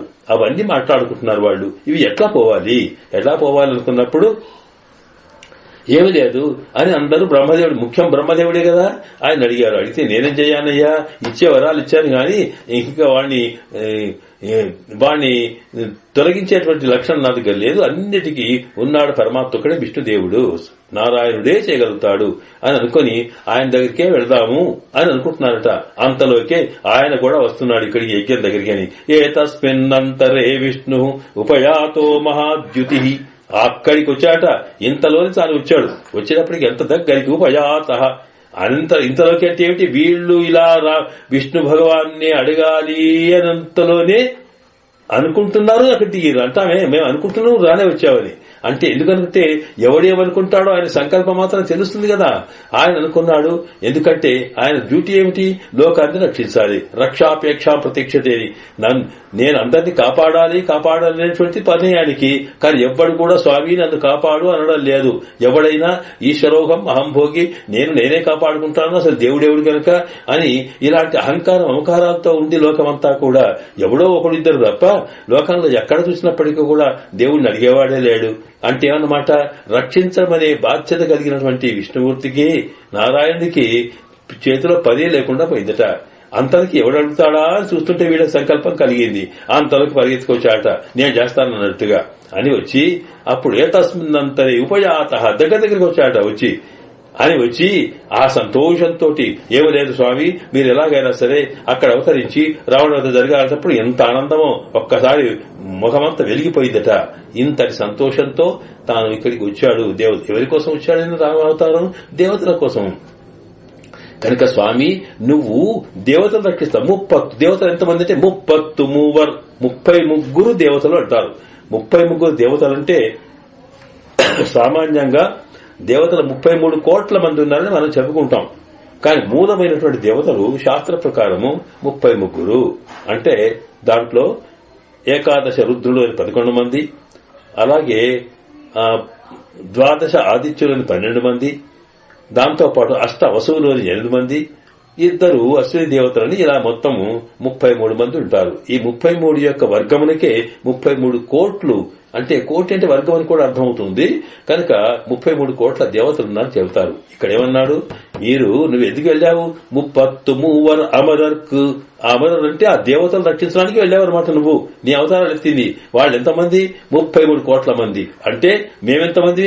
మేమెంత కాపాడుతుంటే ఎంత నేను ప్రార్థించినా నువ్వు రాలేదే మా రక్షణ కోసం. మేమేమిటి 5 లక్షల మందిమే కదా. నీకు చూస్తే మాకు అనిపిస్తుంది నీకు నెంబర్ ముఖ్యమైనట్టుంది. ఎంత ఎక్కువ మంది ఉంటే అంత కాపాడాలన్నట్టుగా ఉన్నావేమో.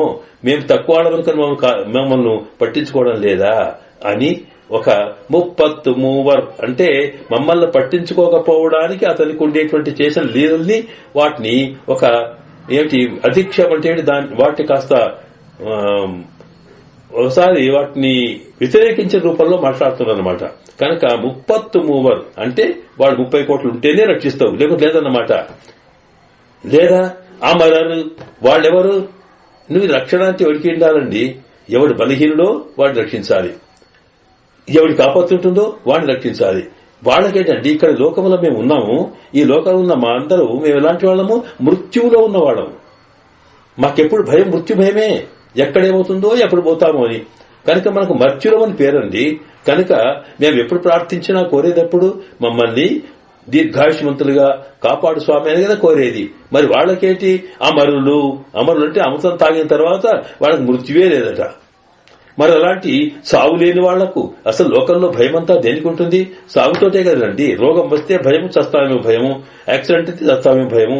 అసలు భయమే, ఈ సావు భయమే లేకపోతే లోకంలో ఎవడికి వినేవాడు కాదు. మరి అలాంటి స్థితిలో ఉన్న మాకు ఈ భయాన్ని పోగొట్టగలిగేటువంటి రక్షణ నువ్వు చేయాలా?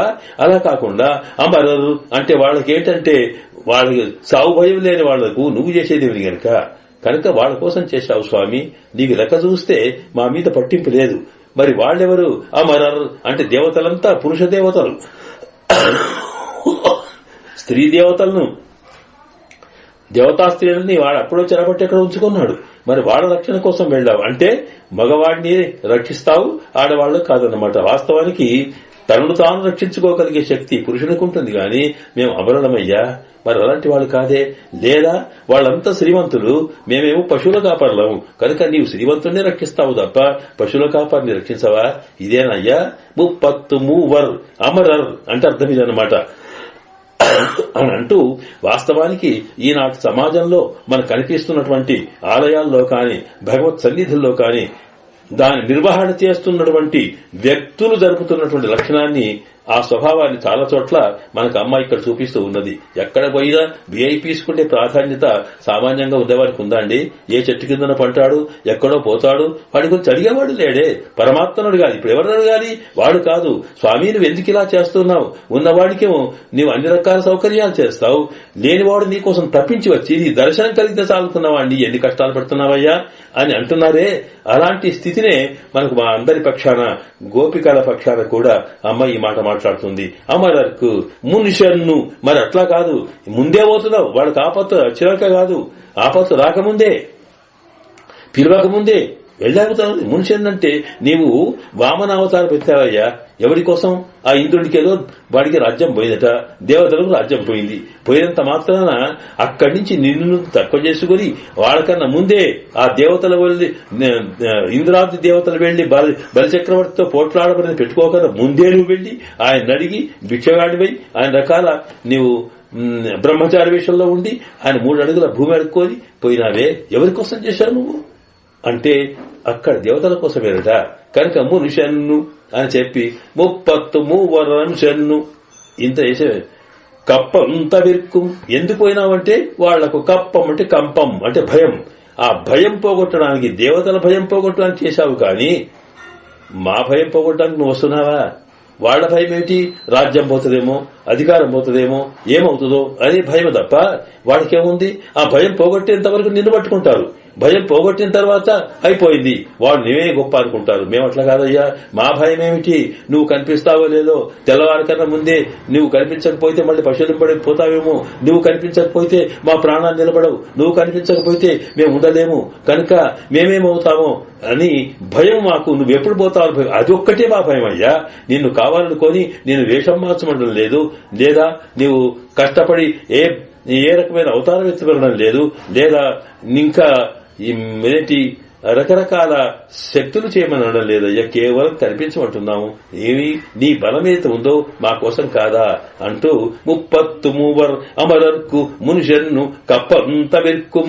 భయం పోగొట్టేటువంటి కలియే అంటే బలము కలవాడా, టు ఎలజాయ్ అంటే పరమాత్మకు ఉండేటువంటి రక్షణకు కావలసిన బలమైతే ఉందో ఆ బలం అనేది సర్వరక్షకుడు ఆయన కనుక అందరికీ సమానమైన రక్షణ ఉండాలి అనేటువంటి దృష్టి వచ్చినప్పుడు, పరమాత్మకు ఆ దృష్టి లేకపోయినా భక్తుడైన వాడికి తనకు కలిగే బాధలను దృష్టిలో పెట్టుకున్నప్పుడు ఆవేశంలో తత్వాన్ని కూడా మరిచే స్థితి వస్తుంది.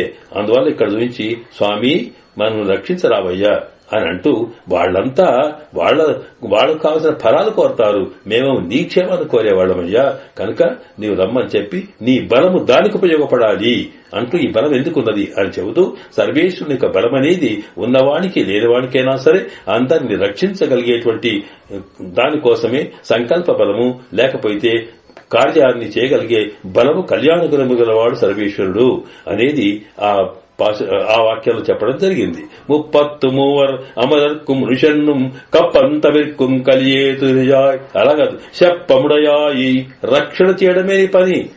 సృష్టి చేయడం బ్రహ్మదేవుడి పని, లయం చేయడం పరమశివుడి పని. వాళ్ళందరికీ అంతర్యామిగా ఉండి నువ్వు చేస్తున్నావు. కానీ రక్షణకు నువ్వు డైరెక్ట్ గా నీవే వచ్చేస్తున్నావు అన్నప్పుడు అలాంటి రక్షణ చేస్తాట.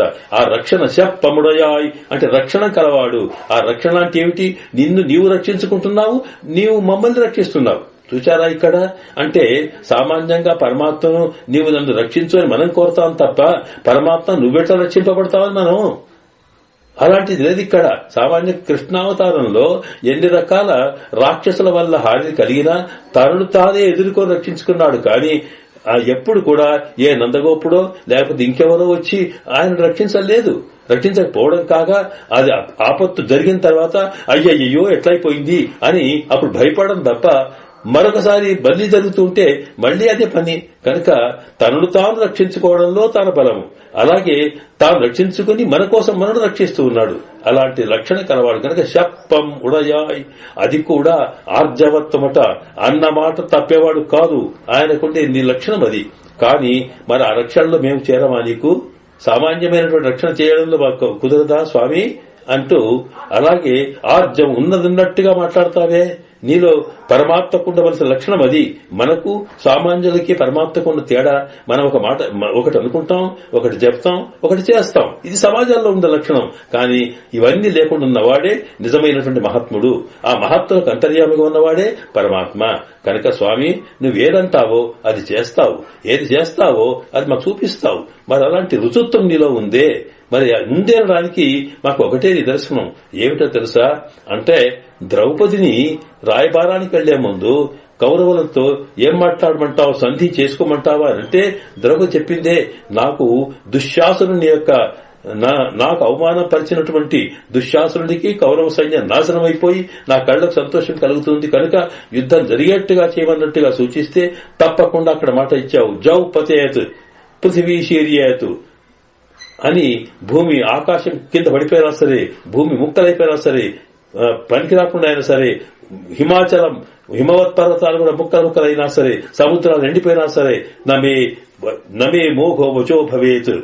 ద్రౌపదితో చెబుతూ, అమ్మా నేను మాట ఇచ్చానంటే ఎట్టి పరిస్థితుల్లో కూడా అది విఫలం కాదు అని ఇచ్చావు. ఆ రకంగానే యుద్ధం చేశావు స్వామి, నీలో అది ఉంది. మరి మాకు కూడా మాట ఇచ్చావే, తెల్లవారి కన్నా ముందు మేము ఆ ఇంటికి రండి, మనం అంతా వచ్చి నేటి యములు స్నానం చేద్దామన్నావే, మరి అవి ఎక్కడ పోయింది స్వామి?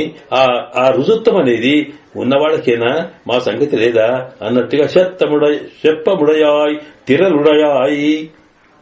తిరలుడయాయ్ ఎదుటివాడిని ఎదుర్కోగలిగే పరాక్రమం నీకున్నది కనుక అలాంటి అంటే తన భక్తులకి ఏమైనా సరే, వాళ్ళకి ఎలాంటి అయినా ఆపత్తు కలిగితే వాళ్ళు ఎంతటి వాళ్ళైనా సరే ఎదుర్కోగలిగేటువంటి వాళ్ళను భక్తుల రక్షణ కోసం వాళ్ళ మీద పరాక్రమించగలిగే శక్తి నీకున్న స్వామి.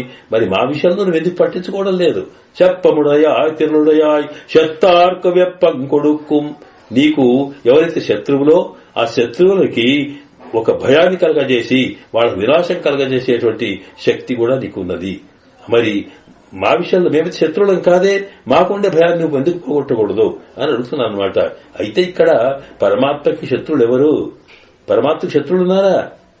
నమే ద్వేషోస్తి నా ప్రియ. భగవద్గీత చెప్తాడు, నాకెవరు నావాడు పరవాడు తేడా లేదయ్యా, అంతా నావాళ్లే కదా అన్నవాడివి నీకు ఇందులో శత్రుత్వం ఏమిటి, మిత్రుత్వం ఏమిటి అని అనుకోకు. ఎందుకంటే అక్కడ ఒక సంఘటన, భారతంలోని సంఘటన చెబుతారు. ఇక్కడ ఏంటంటే, రాయబారానికి వెళ్ళాడు కృష్ణుడు. వెళ్లిన తర్వాత దుర్యోధన్ వెళ్ళినట్టు ముందు మొదలు ధృతరాష్ట్రుడు సంజయునితో అడుగుతాడు, చూడు కృష్ణుడు వస్తున్నాడు, సంజయ నీకు కృష్ణుని తత్వం బాగా తెలుసు కదా, కృష్ణుణ్ణి మనవాడిగా చేసుకోవాలనుకుంటే ఏం చేయాలి అని అడుగుతాడు అనమాట. సరే ఆయన ఏదో సమాధానం చెబుతాడు. ఆ విషయాలు దుర్యోధనుడికి కూడా తెలిసిన తర్వాత దుర్యోధనుడికి ఒకటే ఆలోచన, ఏమి లేదు, వచ్చిన వాడిని బాగా అరుచుకోవాలి, మంచిగా భోజనం పెట్టాలి, ఆయన అనుకున్నది ఇచ్చేస్తే వాడు మనవాడు అవుతాడు అనుకొని, అందులో కృష్ణుడు ఆయనకి ఏవయ్యా కావాల్సింది వెన్న ముద్దలు, అవి పెడితే అనుకున్నాడట. అనుకొని ఆ కృష్ణుడు రాగానే ముందు మాట్లాడబోతే చెప్పాట, అలా కాదు మనం మాట్లాడిన తర్వాత మాట, ముందు భోజనానికి వెళ్ళండి అన్నాట. ఎందుకనకంటే ఎక్కడికన్నా వెళ్లిన తర్వాత మనం ఏదో వ్యవహారం చేయదలుచుకుంటే అక్కడ ఇంట్లో భోజనం చేశామనుకోండి సగం సమాప్తం అవుతుంది, ఎందుకంటే అయ్యో మొహమాట పెరుగుతోంది. అలాంటిదే ఇక్కడ చూశాడు దుర్యోధనుడు. ఆ ప్రయత్నం చేస్తే సరే నువ్వు అన్నట్టుగా ముందు భోజనమే కానీ అనుకుంటూ దుర్యోధనుని వదిలేసి, భీష్ముడిని వదిలేసి, ద్రోణుడిని వదిలేసి అందరిని దాటి చివరకు విదురుని ఇంటికి పోయినాడే. విదురుని ఇంట్లో సరే వాడు పెట్టింది ఏదో చూచుకున్న విదురాన్నాని భూజే, చాలా మంచి శుభమైన అందమైనటువంటి భక్తితో పెట్టినటువంటి వాటిని ఏదో పుచ్చుకున్నాడు, అదంతా వేరు. వచ్చిన తర్వాత దుర్యోధనుడు అడిగాట, ఎవయ్యా ఏమిటి ఇంత మంచి భోజనం నేను పెడితే నువ్వు కాదనకుండా అక్కడెక్కడికి పోయినావు, నువ్వు అక్కడ ఏముంది గనక అని అడిగాట. అని మరి మా దగ్గర ఎందుకు నువ్వు తినలేదు అంటే, దుషదన్నం నభోక్తవ్యం దుషంతంచ నభోజయేత్. నీకు తెలియదా శాస్త్రం, ఎవడైతే శత్రువుడు పెట్టే అన్నము తినకూడదు, ఇది శాస్త్రం. ఎందుకంటే వాడు ఏం పెడతాడో తెలియదు కనుక మనకు పడిరాని వాడి దగ్గర భోజనం చేయకూడదు. సరే అది మంచిదే. దుషంతంచ నభోజయేత్. ఎవడైతే శత్రువో వాడికి మనం కూడా అన్నం పెట్టకూడదట. వాడు పెడితే తినకపోవడం సరే, మనం మంచి వాళ్ళమే కదా, మనసు బాగానే ఉంది కదా. మరి ఇలాంటప్పుడు మనము వాడికి ఎందుకు పెట్టకూడదు? వాడికి శత్రువైతే మిత్రుడైతే ఇంటికి వచ్చినవాడు అతిథి, అలాంటి వాడికి పెట్టి మనం పెట్టాలి గాని పెట్టకుండా వీడు నా శత్రువు అనుకొని పడినాను వాడు అనుకొని అన్నం పెట్టుకుని పంపుతామా? ఇది మర్యాద కాదదా, అనుకోకూడదట. ఎందుకంటే వాడు వస్తే పెట్టకూడదు. ఎందుకు పెట్టకూడదు అంటే వీడు మంచి మనసుతో పెట్టినా బుద్ధితో పెట్టినా ఏమవుతుంది, వాడికి అనుకోకుండా ఏదైనా ఇంకా వేరే కారణంగా ఏదైనా అనారోగ్యం ఏర్పడింది అనుకోండి, అప్పుడు ఏమంటారు, వీడి పడిదాని వాడు ఏం పెట్టాడో ఇలా జరిగింది అంటారు. కనుక అటువంటి అపవాద రాకుండా ఉండాలనుకున్నప్పుడు తనకు మానసికమైన కలియని చోట అటువంటి వాడికి భోజనం పెట్టకూడదు ఉంది గనక దుషదన్నం నభోక్తవ్యం దుషంతంచ నభోజయేత్. కనుక నేను నీ దగ్గర తినలేదయ్యా అన్నాడు. ఇదేమిటి స్వామి, వాస్తవే కావచ్చు, శత్రువులకు దగ్గర తినకూడదంటావు గాని నీకు నాకే శత్రుత్వం అయ్యా, మేము పాలివాళ్లము, పాండవులకు మాకు ఉన్నది అసలు రాజ్యముల గురించిన సమస్య. కనుక మాకు పడి రాకపోతే నువ్వు వాళ్లకు చుట్టమే మాకు చుట్టమే స్వామి. అయినప్పుడు మరి నువ్వు మమ్మల్ని శత్రువులుగా ఎందుకు అనుకుంటున్నావు నువ్వు అంటే, పాండవాన్ దుషసే రాజన్ మమ ప్రాణాకి పాండవాహ, నువ్వేం చేస్తున్నావు, నాకు పాండవులను ద్వేషిస్తున్నావు. ఆ పాండవులు ఎవరో తెలుసా, మమ ప్రాణాహి, నాకు పంచప్రాణములు ఎలాగో పాండవులు 5 కూడా నా ప్రాణాలు లాంటి వాళ్ళు. వాళ్ళకి ఏది జరిగినా నా ప్రాణహాని జరిగినంతే భావిస్తాను నేను. కనుక నాకు వాళ్ళకు శత్రువు అంటే నాకు శత్రువే. ఎందుకంటే పరమాత్మకి భగవంతునికి శత్రువులు మిత్రులు ఉండరు, కానీ తన భక్తులకి శత్రువులు ఎవరో వాడు శత్రువులట. వాడికి ఏ ప్రమాదం జరిగినా తను సహించడు. అందువల్లనే ఆయనకి అటువంటి శక్తి ఉంది కనుక రాలేదన్నమాట. కనుక ఇక్కడ ఏంటంటే శత్తార్క వెప్పం కొడుక్కు మిమలాతు ఇనజ అయినప్పుడు శత్తాడు శత్రువులకి భయాన్ని కలగజేసే స్థితి. ఇన్ని చేసిన విమల అంటే ఏ దోషం లేనట. ఏం దోషం లేకపోవడం, ఏది న్యాయమో ఏది కాదో తాను చూచి చేస్తాడు. అది శత్రువులైనా సరే. అంటే తనకు భక్తులైన వాడికి, తన ప్రాణం లాంటి వాళ్ళకి వీడు ఆపత్తు చేస్తున్నాడంటే తప్పకుండా వాడికి శిక్షించాల్సిందే. అందువల్ల ఎవడు మేలు చేస్తాడో వాడు చేయడు. కనుక శత్రుత్వ మిత్రుత్వాన్ని బట్టు మంచేదో చెడేదో ధర్మమేమిటో అధర్మమేమిటో తెలిసి చేస్తాడు గనుక ఆయన చేసే పనుల్లో ఎలాంటి దోషం లేదు. కనుక ఇలాగ స్వామికి ఉండేటువంటి బలమును, స్వామికి ఉండే రక్షణ శక్తిని, స్వామికి ఉండేటువంటి జ్ఞానాన్ని, స్వామికి ఉండేటువంటి మరి తేజస్సును, దాంతో పాటు ఆయనకుండేటువంటి విమలత స్వచ్ఛతను వీటన్నింటినీ దృష్టిలో పెట్టుకుని ఇంత కళ్యాణ గుణములు కలిగిన స్వామి నీవు మా కోసం ఇవి పనికి రావాలి, కానీ నీవు మమ్మల్ని పట్టించుకోవడం లేదంటే ఈ గుణములన్నీ నీకు ఉన్నట్టా లేనట్ట? వీటికి అపకీర్తి రాదయ్యా. ఎన్ని చెప్తాడు, ఇంత బలమున్నవాడైనప్పటికీ కూడా ఈయన పరమాత్మ పాపము ఎంత కష్టపడ్డారు వాళ్ళు పశువుల కాపర్లు, పాపం అబలలు, స్త్రీలు అసలు పట్టించుకోలేదే అనేటువంటి అపకీర్తి నీకు వస్తుంది కదా. అపకీర్తి కూడా మేము సహించలేము స్వామి.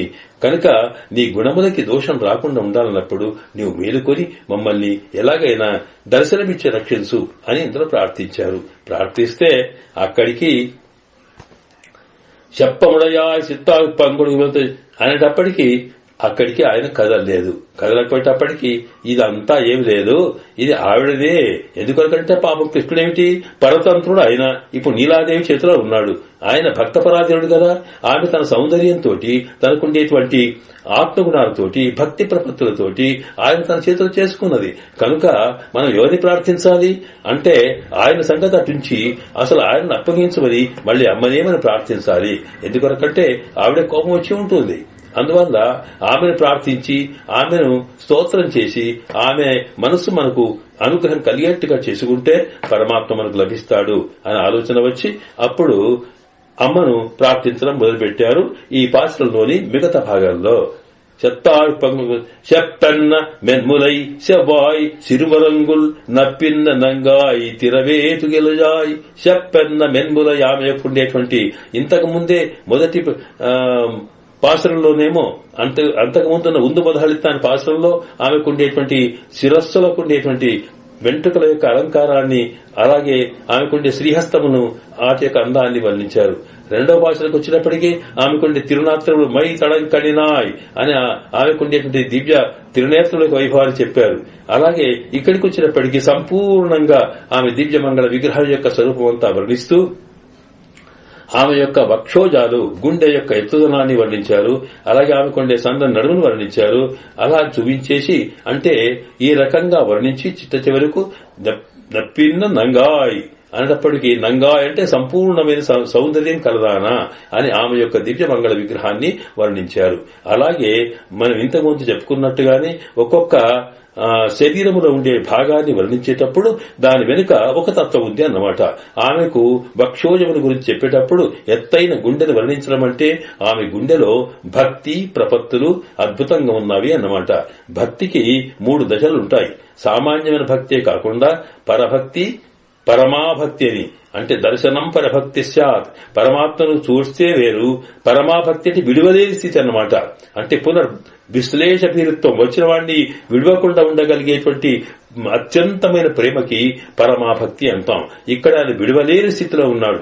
ఎప్పుడైతే మనం విడవలేని స్థితికి ప్రేమ కలుగుతుందో ఆ పరమాభక్తి వచ్చినప్పుడు పరమాత్మ వీళ్ళకు వశుడై ఉంటాడు అనేది సిద్ధాంతం అనుకోండి. అలాగే ఈవిడ కూడా తనకుండేటువంటి భక్తిని చూపించిందనుకోవడం కోసం తన గుండెలో ఎత్తుదనం అంటే ఉన్నతమైన భక్తి కలది. అలాగే నడుము సన్నము అంటే వైరాగ్యము, అంటే కల్పించని స్థితి, అంటే ప్రపంచంలో ఉండేటువంటి భౌతికమైన విషయాల మీద ఆమెకు ప్రేమ లేదు అన్నమాట. అలాగే జ్ఞానము, జ్ఞాన భక్తి వైరాగ్యములు కలిగి అంతమైన దివ్యమంగళ విగ్రహం కలిగిన తల్లి సెవ్వాయ్ అన్నప్పుడు ఎర్రని పెదవులు అంటే ఎరుపు అనేది ప్రేమకు సంబంధించింది. ఆమె మాట్లాడితే అద్భుతంగా మధురమైన వాక్యాలతో మనసు ఆనందం కలగజేసే మాట. అలాంటి ఆలోచనలు, అలాంటి దివ్యమంగళ విగ్రహం కలిగిన తల్లి చెప్పన్న మెరుములై సెవ్వాయ్ తిరుమలంగల్ నప్పిన్న నంగాయ్ తిరవే. తిరవై అంటే శ్రీదేవి లక్ష్మివే, నువ్వు అమ్మా వేరే కాదు, నీవు లక్ష్మీదేవివే. అందుకనికే ఇక్కడ మనం ఏమన్నాం, నీలాదేవిని లక్ష్మీ అంశతో అవతరించింది అన్నామే. ఆండాళ్ తల్లి స్పష్టంగా చెప్తుంది ఇక్కడ, ఈమె ఎవరో కాదు, లక్ష్మీ స్వరూపమే. నప్పిన్న నంగాయ్ తిరవే తు ఇలజాయ్, నువ్వైనా మేలుకొని ఆ స్వామిని మాకు అప్పగించు అని ప్రార్థించారన్నమాట. అంటే ఇక్కడ మనకి ఈ 3 పాసురాల్లో లక్ష్మీదేవి యొక్క సాక్షాత్కారం కలిగించింది ఆవిడ. మనిషికి భగవత్ సాక్షాత్కారం కలిగేటప్పుడు ఒకేసారి పరమాత్మది దేవతా సాక్షాత్కారం కావచ్చు, దేవి సాక్షాత్కారం కావచ్చు, పరమాత్మ సాక్షాత్కారం కావచ్చు. ఏది కలిగినా తపస్సంపన్నుడికి, ధ్యానం చేసేవాడికి మొత్తం సంపూర్ణమైన సాక్షాత్కారం ఒకసారి కలగదు. ఎందుకు కలగదంటే అది కనిపించిన తర్వాత ఆనందాన్ని తట్టుకునే శక్తి ఈ జీవికి ఉండదు. మనకుండే గుండెకి ఒక పరిమితమైన శక్తి మాత్రమే ఉంది. ఆనందం మించితే గుండె ఆగదు, దుఃఖం మించినా ఆగదు. కనుక అలాగా ఏమాత్రం ప్రమాదం రాకుండా ఉండడం కోసము నెమ్మదిగా నెమ్మదిగా సాక్షాత్కరించడం అనేది ఇందులో కనిపిస్తుంది. కనుకనే మనకు ఉందు మదలిత్త అనే దాంట్లో అమ్మవారి యొక్క దివ్యమంగళ విగ్రహం యొక్క కొంత భాగము, అలాగే కొత్త విళక్కెరియా అనే దాంట్లో కొంత భాగము, ఇక్కడ సంపూర్ణంగా నంగాయ్, నంగాయ్ సంపూర్ణమైన దానా అన్నమాట.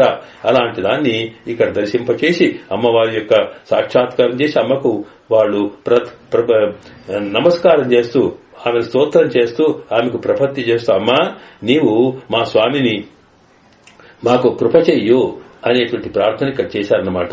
అంటే ఈ పాశనంలో ఒకవైపు స్వామిని, మరొక వైపు అమ్మగారిని ఇద్దరిని కలిపి కూడా స్తోత్రం చేశారు. ఈ చేసినప్పుడు ఇప్పుడు ఈ అమ్మ ఆమెకు మనసు ఆగలేక అడిగింది, ఏం కావాలి మీకు, ఎందుకు ఇంత ప్రయత్నిస్తున్నారు అని అడిగితే, ఉక్కమున్ తట్టొళయం తందున్మనాళనై ఇప్పోదే ఎమ్మై నీరా ఆట్టి, మేము స్నానం చేయదలుచుకున్నాం కదా, ఆ స్నానానికే కావలసినటువంటి పరికరాలను ఇవ్వు అన్నది. ఏం కావాలి మీకు, ఉక్కమం ఒక విసునకర్ర రావాలి, విసునకర్ర అంటే ఫ్యాన్ లాంటి విసురుకోవడానికి, తట్టొళియం ఒక అద్దం కావాలి, తట్టొళి అంటే ఒళి అంటే కాంతి, తట్టొళి తట్టుకునేది, మనకుంటే మన ముఖం నుంచి వచ్చేటువంటి కాంతులు దాని మీద రిఫ్లెక్షన్ అవుతాయి కనుక దానికి తట్టొళి అని పేరు అన్నమాట. ఉక్కం అంటే ఉక్కపోతను తీసేసింది కనుక దానికి ఫ్యాన్ ఏది విసనకర్ర అని అర్థం. ఉక్కమున్ తట్టొళియం తందు అవిచ్చి ఉన్మనాళనై, నీ భర్త ఉన్నాడే ఆ పరమాత్మను కూడా మాకిచ్చి ఆయనతో స్నానం చేయించమని కోరుతున్నామన్నారు. ఇదేమిటి, సరే మరి ఇంతసేపు వచ్చింది మీరు వచ్చిన అర్థం కోసమో లేకపోతే చిన్న విసనకర్ర కోసమేనా అని అంటే, మరి ఇవన్నీ దేనికి అంటే ఆయనతో స్నానం చేయాలి. ఉన్మనాళనైతే నీ భర్తను, నీ భర్త అంటే అర్థం ఏమిటమ్మా, సామాన్యంగా ఏ స్త్రీ అయినా తన భర్తను మరి ఇంకొకరికి అప్పగిస్తుందా, ఇదేంటి అశ్లీలము అంటే అలా కాదు, ఇది సామాన్యంగా లోకంలో ఉండే భర్త విషయం కాదు. ఇక్కడ ఈయన పతిం విశ్వస్య ఆత్మేశ్వరగం శివమచ్యుతం నారాయణం. నారాయణుడు సకల లోకాలకి కూడా అధిపతి కనుక సకల ఆత్మలకు ఆయన్నే పతి. మొత్తము సకల లోకానికి సకల ఆత్మలకు భర్త ఆయన. మిగతా స్త్రీ ప్రాయమితరం జగత్తు, మిగతా లోకమంతా కూడా మిగతా ఆత్మలన్నిటికి భార్య లాంటి వాడు కనుక పరమాత్మ నీ ఒక్కదానికే కాదు అందరికీ కావలసిన వాడు కనుక నీవు ఒకదానిగా అనుభవించకుండా మా అందరికీ కూడా స్నానం చేయించు. స్నానం అంటే భగవద్గుణ అనుభవము, పరమాత్మ యొక్క సేవలో కలిగే ఆనందము. అలాగా అంటే ఏమిటి, సంసార తాపత్రయులు పోవాలి. స్నానం చేసినప్పుడు ఉడకపోత వస్తే చల్లటి నీళ్ళల్లో స్నానం చేస్తే ఎలాగా ఆనందం కలుగుతుందో, అలాగే స్నానం చేసినప్పుడు ఒంటి మైల పోయితే పరిశుభ్రత ఎట్లా కలుగుతుందో, అట్లాగే పరమాత్మ యొక్క దివ్య సన్నిధిలో సేవ చేస్తే మనకు సంసారంలో కలిగేటువంటి తాపత్రయాలు నాశనమవుతాయి. అలాగే స్వామి నామస్మరణ చేస్తే మనలో ఉండేటువంటి మనసులో ఉండే దోషాలు పోతాయి. ఇలాగా మానసిక దోషం పోవడం, ఆనందం కలగడం అనేది స్నానము కనుక పైకి స్నానం అని చెప్పిన స్నానం అంటే ఇక్కడ అర్థము మొత్తం మార్గశిర మాసంలో చేసే స్నానం అంటే భగవద్గుణ అనుసంధానము, పరమాత్మ యొక్క సేవ చేయడం, కృష్ణతత్వంలో లీనమవడమే ప్రధానము. కనుక ఇవి కావాలనుకున్నప్పుడు ఏం చేయాలి అంటే కృష్ణుని దగ్గర ఉన్నప్పుడు మనకి ఆనందం కలిగేట్టు చేయమన్నారన్నమాట.